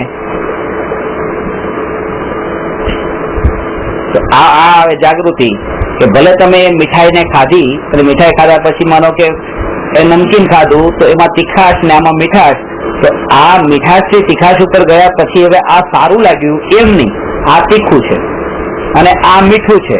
એ મીઠું ને તીખું એવી જાગૃતિ પૂર્વક જાણીને એ બેને લે છે.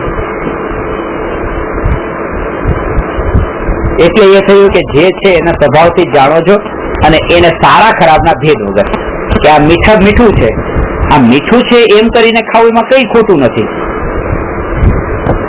અને આ તીખું છે એમાં કઈ ખોટું નથી, એ સ્વભાવથી જાણો છો. મીઠું સારું છે અને મીઠા પછી તીખું વધારે સારું છે, તીખા પછી પાછું મીઠું વધારે સારું છે, એ જે ભાવ એ ખરાબ છે.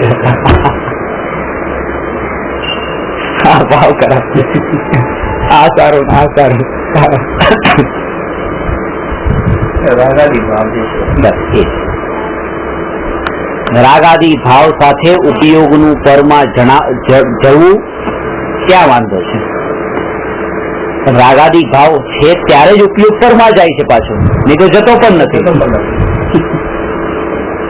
એમ પૂર્ણ વિતરાગી ભગવાનનો ઉપયોગ પરમાં જતો જ નથી, કારણ કે રાગાદી એ રાગ જ ઉપયોગને ખેંચીને લઈ જાય છે, કારણ કે રાગની સાથે ત્યાં અંદર મિથ્યાત્વની ભૂમિકામાં એક કર્તા ભાવ છે, તો ફેરફાર કરવાની બુદ્ધિ પણ પડેલી છે પર્યાયમાં. એટલે ઉપયોગ ત્યાં કેમ જાય છે, આમ ધ્યાન કેમ જાય છે કે અહીંથી આમ કંઈક કરી શકું છું, એ ફેરફાર કરવાની બુદ્ધિ છે એટલા માટે ઉપયોગ ત્યાં ગયો છે. આ રાગ એને ત્યાં લઈને જાય છે, ત્યાં બધી વસ્તુ ઉત્પન્ન થાય. અને જ્યાં ખબર જ હોય કે હું એમાં અકર્તા છું તો હવે ઉપયોગ પણ ત્યાં નહીં જાય. જેમ કે પાડોશીના ઘર માટે કોઈ વખત આપણો ઉપયોગ ત્યાં જતો નથી, કારણ કે ખબર છે કે એના ઘરની એક વસ્તુને પણ આમથી આમ નથી કરી શકવાનું. અને પોતાના ઘરમાં ટેબલ આમ રાખવું છે, આમ રાખવું છે, આમ રાખવું છે, બધું હું કરી શકું છું જ્યાં રાખવું હોય ત્યાં. તો જેમાં ફેરફાર કરવાનો હું કરતા છું ઉપયોગ વારંવાર ત્યાં જાય છે. છોકરાને સુધારવા માટે થઈને કેટલી વાત કહેશો, કારણ કે તમારી ફેરફાર કરવાની બુદ્ધિ છે, આ હું કઈ કરી શકું, પાડોશીના છોકરાનું ન કરી શકું. વિકલ્પ ઉપયોગ એમાં વધારે જાય છે જ્યાં ફેરફાર કરવાની બુદ્ધિ છે. અને ફેરફાર કરવાની બુદ્ધિ ત્યાં રાખશે.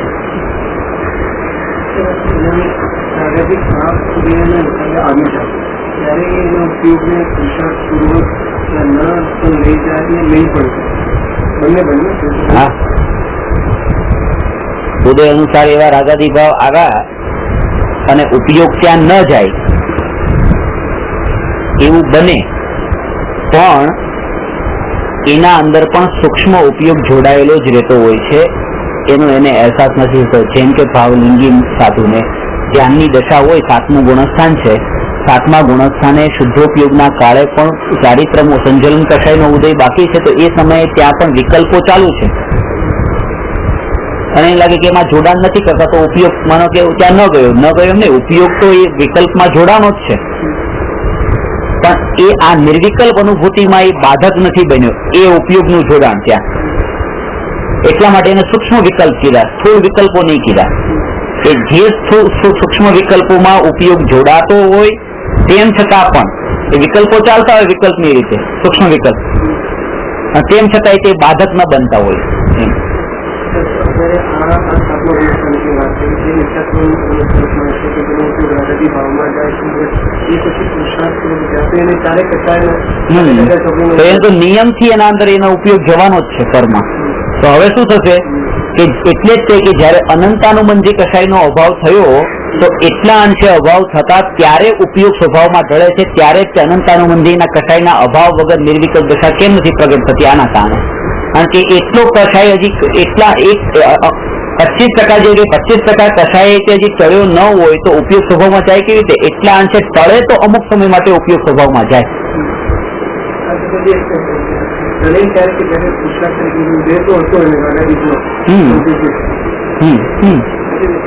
એ જ પુરુષાર્થ. પુરુષાર્થ કોને કીધો કે રાગાદિક નો અનંતાનુબંધી નો ઉદય તો ચાલે જ છે. હવે માનો કે આ તો ચાલતો જ રહેવાનો છે, હવે તો ઉપયોગમાં એમાં જોડાણ થવાનું છે. પુરુષાર્થ એનો એ કે હવે જે રાગાદી ભાવ જે છે રાગાદી ભાવ તરફ એનો ઉપયોગ જ ન જાય. એ જે કીધું ને અત્યારે હું શુદ્ધ એવો વિચાર કરીને એવું ચિંતન કરે તો અનંતાનુબંધી કસાય એના બળે તો પાતળો પડે છે, એને જેનો પુરુષાર્થ કહેવાય છે. પુરુષાર્થ કોને કીધો કે પુરુષાર્થ એ કે આ અનંતાનુબંધી કસાય થાય પણ એ સમયે અશુદ્ધતામાંથી અશુદ્ધતાને જાણીને પણ એ દ્રષ્ટિ અશુદ્ધતા ઉપર ન કરે, શુદ્ધતાનું ચિંતન કરે કે હું આ છું, તો એના બળ ઉપર જ તે એ અનંતાનુબંધી કસાય પાતળો પડે અને એનો અભાવ થતા સહજ ઉપયોગ સ્વભાવમાં જાય.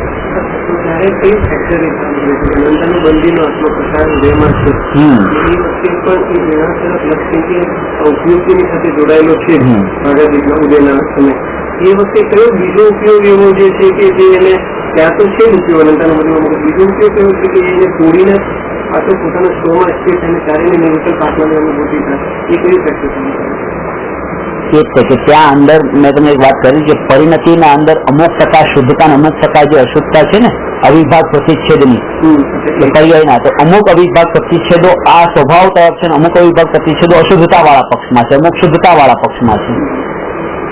એટલે જ જેમ જેમ આ ઉપયોગની સ્થિરતા વાળી વાત છે ચારિત્રના સંબંધમાં લીધી છે, શ્રદ્ધા જ્ઞાનમાં નથી લીધી. એટલે આપણે કહીએ કે 6 મહિને 15 દિવસે અંતર્મુહૂર્તે એ ઉપયોગ સ્વભાવમાં આવે તો એ તો જેમ જેમ ગુણસ્થાનોમાં અનંતાનુબંધી અપ્રત્યક્ષ આવી કસાય ને ચારિત્રની મુખ્યતાથી આ ઉપયોગની વાત કરી.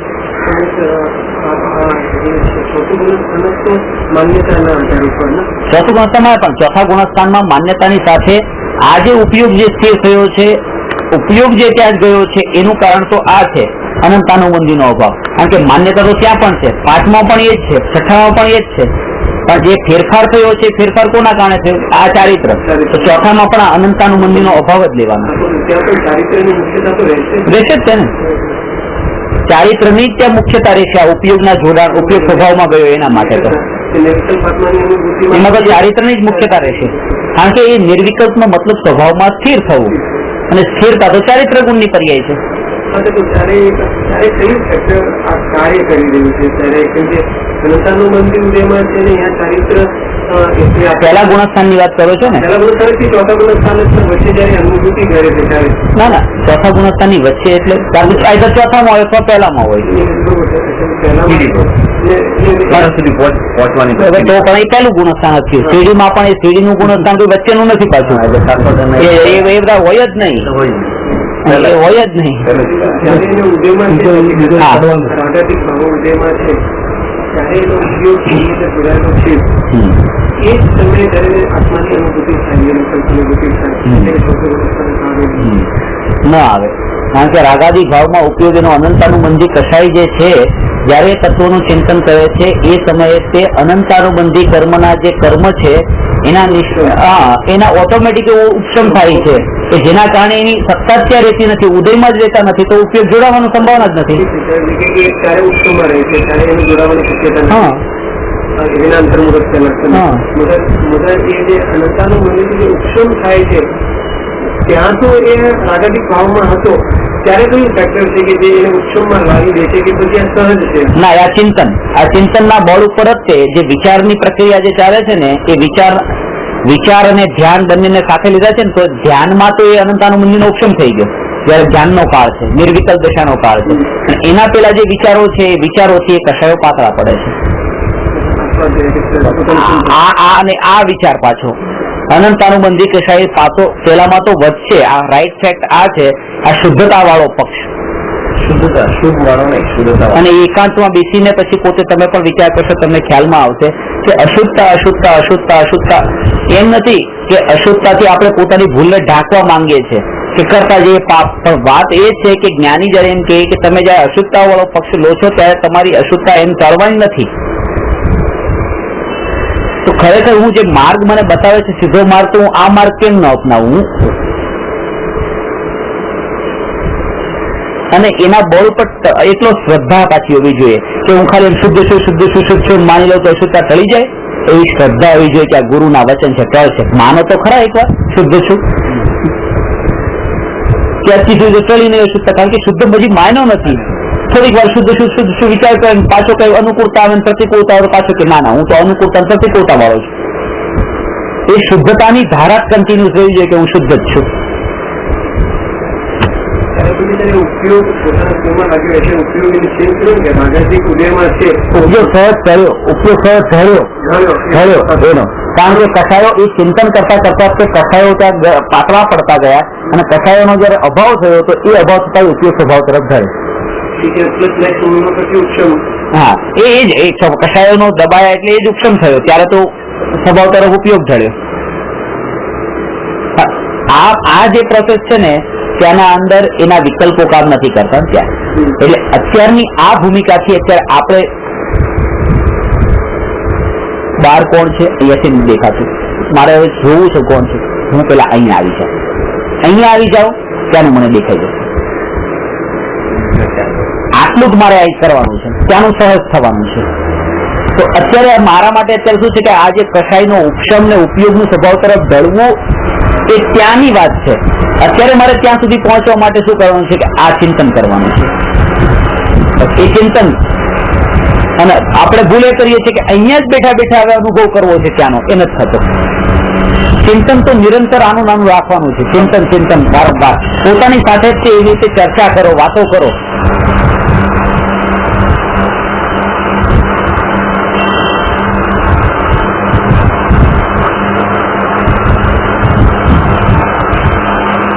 એમાં થોડું ભૂલાતું પણ જાય, વસ્તુનું જે બધું વિસ્મૃત પણ થતું જાય. એની તૈયારી બહારનું બધું વિસરી લે, યાદ નથી રહેતું.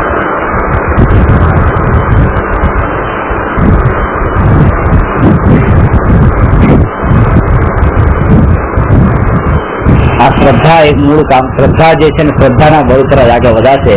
ગુરુએ કીધું છે કે શુદ્ધ છું એવો અનુભવ કર, તો પર્યાયમાં પણ શુદ્ધ થઈશ.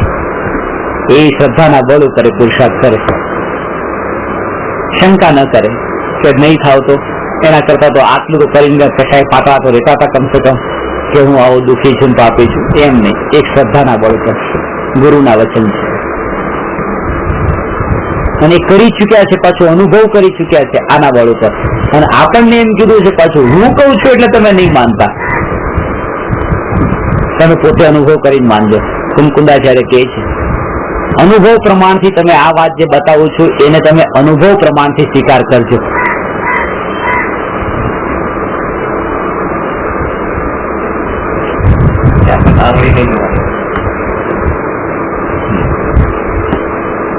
પોતે પણ કહે છે કે આંગળી સામે નહીં જોતા.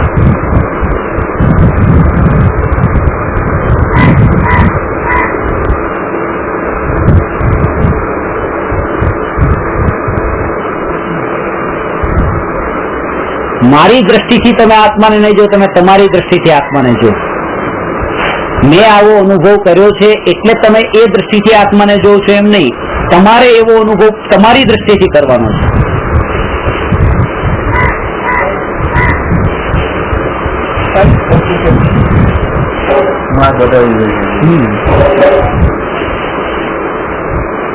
બતાવવાનું તો નહીં બતાવવાનું.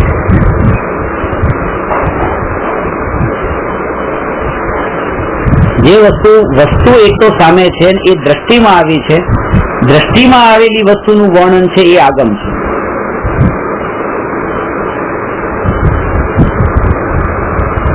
દ્રષ્ટિ છે ને, આત્મા છે, જ્ઞાનીઓને દ્રષ્ટિમાં આવ્યો, દ્રષ્ટિમાં જેવો આવ્યો એવું અહીંયા વર્ણન થયું. એમની દ્રષ્ટિથી અનુભવો, તમે તમારી દ્રષ્ટિથી હવે એને અનુભવો ને. આ તો જ્ઞાનીની દ્રષ્ટિથી તમે અત્યારે વાંચો છો, આ બધું આ આત્મા આત્મા આવો છે, આ તો જ્ઞાનીની દ્રષ્ટિ છે. આ તમારી ક્યાં દ્રષ્ટિ છે?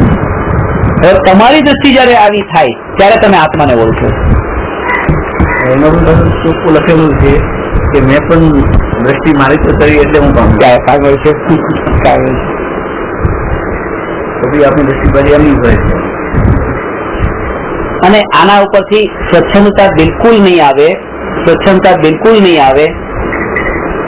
ઉલટું એ થશે, હા એવું થાય કે બીજા લોકોને એમ ફરક એમ લાગે, તમારા નજીક હોય એમને એમ લાગે કે આ જો આ સ્વચ્છંદી જેવા થઈ ગયા છે, કારણ કે તમને એનાથી ફરક નથી પડતો એટલે તમે બિલકુલ અનુકૂળતા પ્રતિકૂળતા બિલકુલ બધું હવે તમે સહજ રીતે લેતા થઈ ગયા છો, કારણ કે તમે તમારા ચિંતનમાં એટલા ઊંડા ડૂબેલા છો કે હું શુદ્ધ છું શુદ્ધ છું.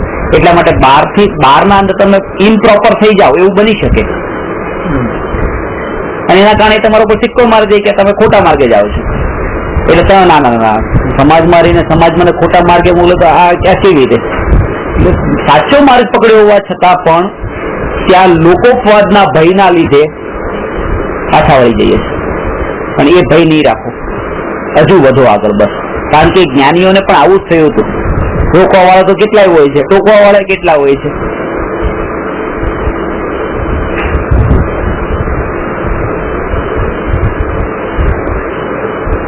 કરુણાનું શું, પછી દયાનું શું, શુભભાવનું શું, પૂજા ભક્તિનું શું, વ્રત તપનું શું, ઉપવાસ આદિનું શું? કરુણા ભાવ પણ થઈ જાય. હું શુદ્ધ છું શુદ્ધ છું શુદ્ધ છું શુદ્ધ છું એ ચિંતન જયારે તમે એ કરો છો ત્યારે તમારા સંસ્કાર એવા દ્રઢ થાય છે કે એ ચિંતનમાં જયારે ઉપયોગ તમારો નહીં રહે એ કાળે તમને આવા જ વિચારો પછી આવશે સહજ. એનું શું એટલે એ ચિંતા નહીં કરો, એ તો આવશે જ પાછા. સ્વભાવનું ચિંતન, સ્વભાવ શુદ્ધ છું શુદ્ધ છું શુદ્ધ છું એ ચિંતન કર્યા પછી એ લૂંટફાટમાં હિંસા જૂઠ ચોરીના પાવ નહીં આવે એને. જયારે ઉપયોગ નથી રહેતો તો પછી એમાંથી પછી થોડોક નીચે આવશે તો આમાં આવશે ઉપયોગ, સહજ આવશે.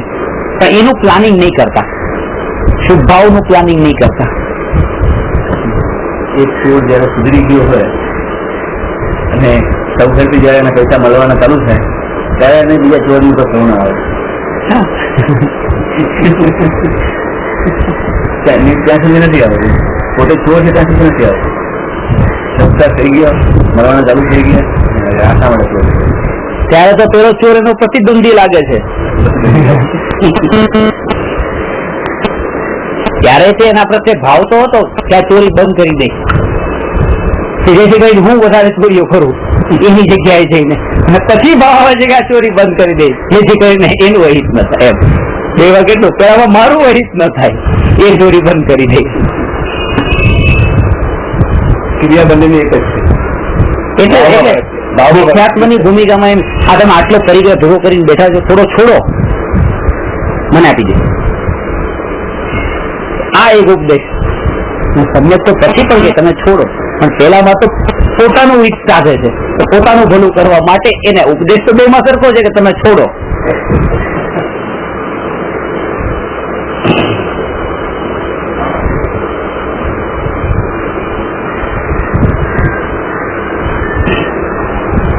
આ તમે ખાલી છે ને આ અઠવાડિયા માટે તમે આ ખરેખર ચિંતન કરજો. આવતા અઠવાડિયે મને બતાવજો હું શુદ્ધ છું શુદ્ધ છું અને આનંદ પડે પડે આનંદ સ્વરૂપ છું.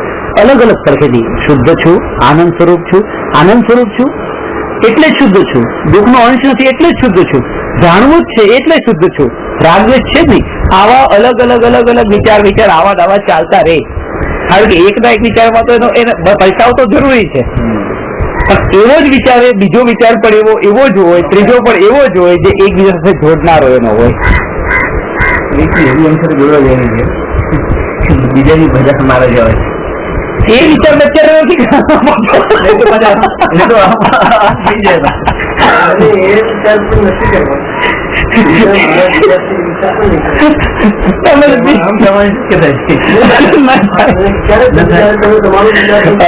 ક્યારે થાય આટલી વાર સુધી પાન કરી દીધું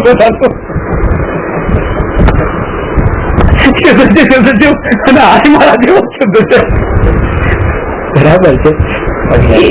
એનો પુરુષાર્થ નથી કરવાનો. એ તો જયારે પોતાનું ચિંતન કરતો કરતો બહાર આવે તો એને પછી એમ તો લાગે આ શુદ્ધ છે, એ સહજ જણાશે. પણ આ મારા જેવો શુદ્ધ છે, આ મારા જેવો શુદ્ધ છે, આ મારા જેવો છે કે નહીં. કારણ કે સ્વનું ચિંતન કરતી વખતે આ પરનો વિકલ્પ જે છે અહીંયા તો કહે છે કે હું આ આનંદ સ્વરૂપ છું, શુદ્ધ સ્વરૂપ છું, આવા વિકલ્પો પણ એ બાધક બને છે એટલે તો અનુભૂતિ થતી નથી. એમાં પાછા પરમાં જવું, આ અનુભૂતિમાં હું આ બે ભેદ વાળો પોતાને કીધો કે હું શુદ્ધ છું ને હું ન્યાયક છું ને હું આનંદ સ્વરૂપ છું ને એ જ તે અનુભૂતિ સુધી ન જવાનું કારણ બની જાય છે. ત્રણ આવી જાય તે બે આવે તોય છે દ્વૈત થઈ ગયો એટલે એક ત્યાં અને બહાર આવશે ત્યારે એને સહજ એ રૂપે રહેશે. તે અંદરમાં એના કષાયો ઓટોમેટિક પાતળા પડ્યા હોય આ શુદ્ધતાના ચિંતનના બળ ઉપર કે એને એટલી કઠોરતા હોય જ નહીં એ આત્મામાં. પછી આ નેચરલ હોય કેટલો ભાવિક થઈ ગયો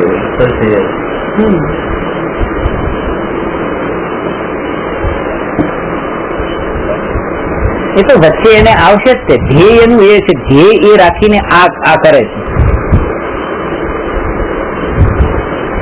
બહાર આવશે એટલે સહજ એ વિચાર આવશે, એમાં આપણે દ્રષ્ટિ નહીં કરવાની, દ્રષ્ટિ આપણી જે છે અને પાછો એમાં ત્યાં જોડાશે નહીં, એને અંદર આનંદ નહીં આવે. ત્યાં પાછું અંદરનું જ ચિંતન હજી કરવું છે, પોતાનું જ ચિંતન કરવું છે.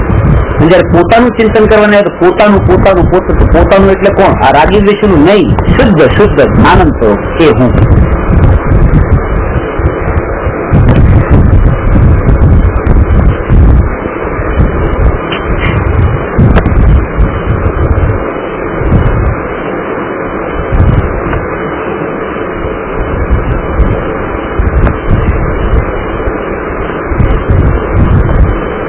તમે જેવું ચિંતન કરો એવા થઈ જાવ તો કે આ તો કઈ શુદ્ધ નું ચિંતન કરાવે છે.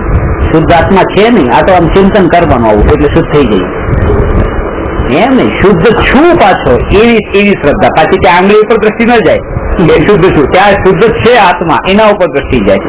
અહીંથી માંડીને અહીં સુધીનો જે રસ્તો છે ને આ શ્રદ્ધા ગુણની પર્યાય એના પરદા ઉપર જ છે, ત્યાં સારી છે. બધું જ દેખાય ત્યાં સુધી તો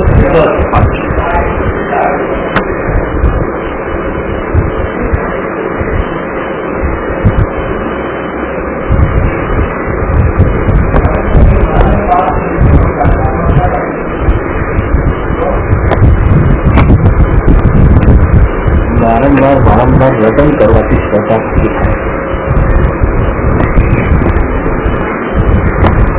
બધી જગ્યા ઘટીક કરવાથી પણ શ્રદ્ધા પ્રાપ્તિ થાય છે. એટલે જ કે તમે ઘરેથી ઓફિસ દુકાન સુધી નીકળ્યા છો તો દુકાન સુધી નીકળવામાં તમારો આ દુકાનનું કામ તો દુકાન ત્યારે તમારો ઉપયોગ જોડવાની જરૂર ત્યારે પડશે ને, ત્યારે ત્યાં તમારી ગ્રાહક આવવાનું એ તો બધું ત્યારે કરજો ને. હવે અત્યારે આ જે ટાઈમ છે અત્યારે ચિંતન કરી લો. પણ આ એ કરી શકે જેને વિશ્વાસ હોય કે ત્યાં કમાણી પુણ્યના ઉદિત થવાની છે વિકલ્પથી નહીં. મેં તો એમ લાગે કે પ્રી પ્લાન અત્યારથી આમ નહીં કરું તો ત્યાં પછી કેવી રીતે બધું કરું? અત્યારથી આ 10 મિનિટ મળી છે તો વિચાર કરી લો કે આજે કેવી રીતે દુકાનદારી કરવાની સંભાળવાની. અંદર એ છે કે આ બધા વિકલ્પો એ મારા કામને સિદ્ધ કરશે એવું લાગે છે. ખબર પડે કે ત્યાં ઉદય અલગ જ વસ્તુ છે, આ વિકલ્પ કોઈ કામમાં નથી આવવાના. બરબાદ કરું છું મારા સમયને, મારી આ પર્યાય વેડફી રહ્યો છું. પોતાની બરિયાએ પોતાનો ખજાનો લાવે. 10 રૂપિયાની નોટ અહીંથી નીચે પડી જાય, મારી નોટ નીચે પડી ગઈ તો એ આટલી નોટે આમ જતી હોય છે નકામી જેમ લાગે ગઈ. આ જ્ઞાન પર્યાય કે જે એક પર્યાયમાં અનંત આનંદ ભોગવાય છે એવી આ પર્યાય એ આમ પડે વેડફાતી હોય એને કઈ નથી પરમાં.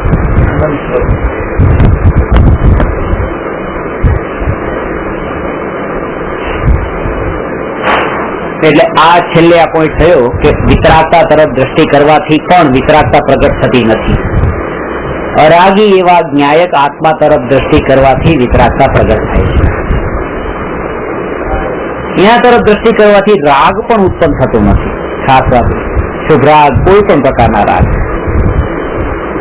કારણ કે જેના સ્વભાવમાં રાગ હોય જ નહીં એના ઉપર દ્રષ્ટિ કરે તો પર્યાયમાં રાગ કેવી રીતે થાય? એટલે કે એ જેના જેવું છે એવું એને બનાવી દે છે. એટલે દ્રવ્ય જેવું છે, પર્યાય જયારે એના તરફ ઢળે છે તો પર્યાય પણ એવી થઈ જાય. આ સંગતિની અસર થયા વગર રહેતી નથી. પર્યાય પર શુદ્ધ થઈને એમાંથી મળતી મળન ઉત્પન્ન થાય, મળે ઉત્પન્ન થાય એટલે સતત થઈ જાય એકત્વ.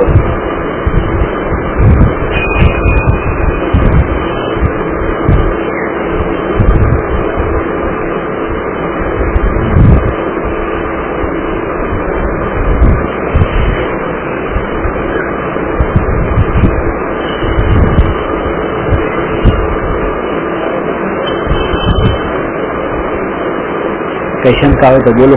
આના ઉપર ચિંતન કરજો, ખરેખર આનંદ થશે. જો આનંદ સ્વરૂપ છું, શુદ્ધ છું, ન્યાયક છું, માત્ર જાણનાર છું. શરીર મારે છે જ નહીં. હું શરીર વાળો છું. અત્યારે શરીર જ નથી, શરીર વિનાનો છું. શરીર નથી તો ઘર છે એવું કેવી રીતે કહેવાય? નથી, કઈ નથી. એ ચિંતન કરતા કરતા આ શરીર વગરનો છું તો પછી મનુષ્ય પણ, આ પત્ની મારી, આ છોકરા મારે બધું નીકળી જશે. કારણ કે બધા તો આના સગા હતા.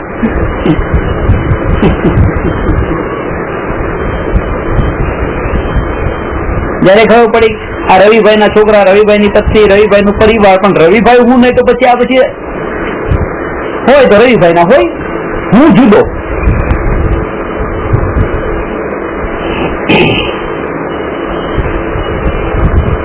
અહીંયા બેઠા છે અને એમાંથી બધાને આમ દૂર ભગાડવાના નથી.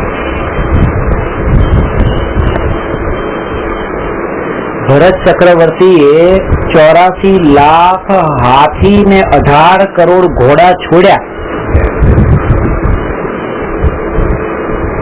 વિચાર કરો કે એક ઘોડા સવાર વગર રસ્તા પર છોડવામાં આવે તો શું હાલ થાય લોકોના.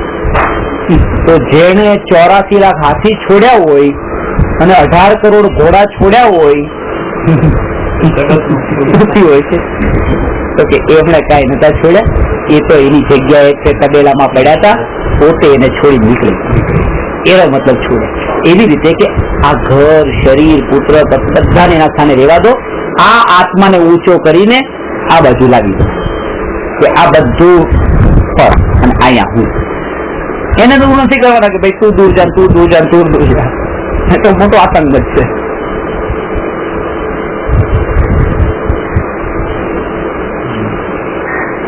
પોતાના વિચારમાંથી છોડી દે.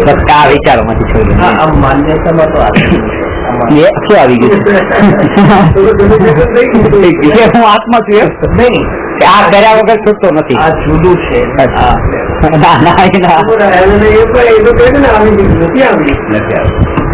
ખાલી આમ આપને જાણકારી થઈ. એટલે જાણકારી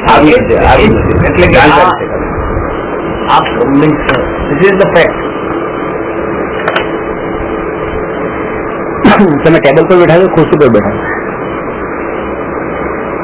ટેબલ ઉપર કે ખુરશી ઉપર? નહીં, એ તો હવે ખબર પડી ગઈ. એવી રીતે બધી વાતનો ખબર પડી. અને એક પણ વિચાર કરે તો પછી એમ નહીં. પ્રતિતિ એવી હોય નથી એટલો નથી, એટલો દ્રઢ નથી. સવાલ નથી. આ ફેક્ટ છે, આ ખબર આ ફેક્ટ આ કર્યા વગર છૂટકો નથી. ખ્યાલ પડવા લાગ્યો છે. હવે થોડું જાણકારી મળવાની ચાલુ થઈ ગઈ. અને આનો બોધ ત્યારે થાય છે જયારે પ્રસંગ આવે, ખાસ કરીને પ્રતિકૂળ આવે છે. અનુકૂળતામાં તો પછી શંકા થવા લાગે છે કે પેલું હતું એ સાચું ખોટું છે, તેમાં સુખ નથી. આ તો આવ્યું એટલે સુખ. પ્રતિકૂળતા નહીં, અનુકૂળતામાં ચેક કરે. પ્રતિકૂળતામાં તો હજી ખબર પડી જાય કે આવું નથી. અનુકૂળતામાં ખબર નહીં. અનુકૂળતામાં ચેક એ કરી શકે કે અનુકૂળતામાં જે આનંદ મળે છે ને ઇન્દ્રિય, એનું બલિદાન આપવાની તૈયારી જેને છે નથી જોતો આનંદ. હવે ભૂખ લાગી છે ત્યારે તો બસ આ ખરેખર કર્મના ઉદય છે કે આ નથી મળ્યો ત્યારે પણ કે કર્મના ઉદય. તો એ સમયે જાગૃતિ આ વિચાર કરે તો આનંદ નથી લઈ શકતો. પણ એ આનંદની આનંદનું બલિદાન આપવાની તૈયારી જેને છે એને જ જોતો આનંદ. પણ આ વખતે જાગૃતિ રાખવી છે કે આ પુણ્યનો ઉદય છે, એવું ચિંતન ત્યાં ચાલુ રાખવું છે. ભલે મને આનંદ ન મળે, જે અનુકૂળતાના આનંદનું બલિદાન આપવાની તૈયારી જેનામાં હોય એ અનુકૂળતામાં ભેદ જ્ઞાન કરી શકે. ત્યારે પછી જાણે કે આત્મા અનારી છે, આત્મા તો ખાતો નથી.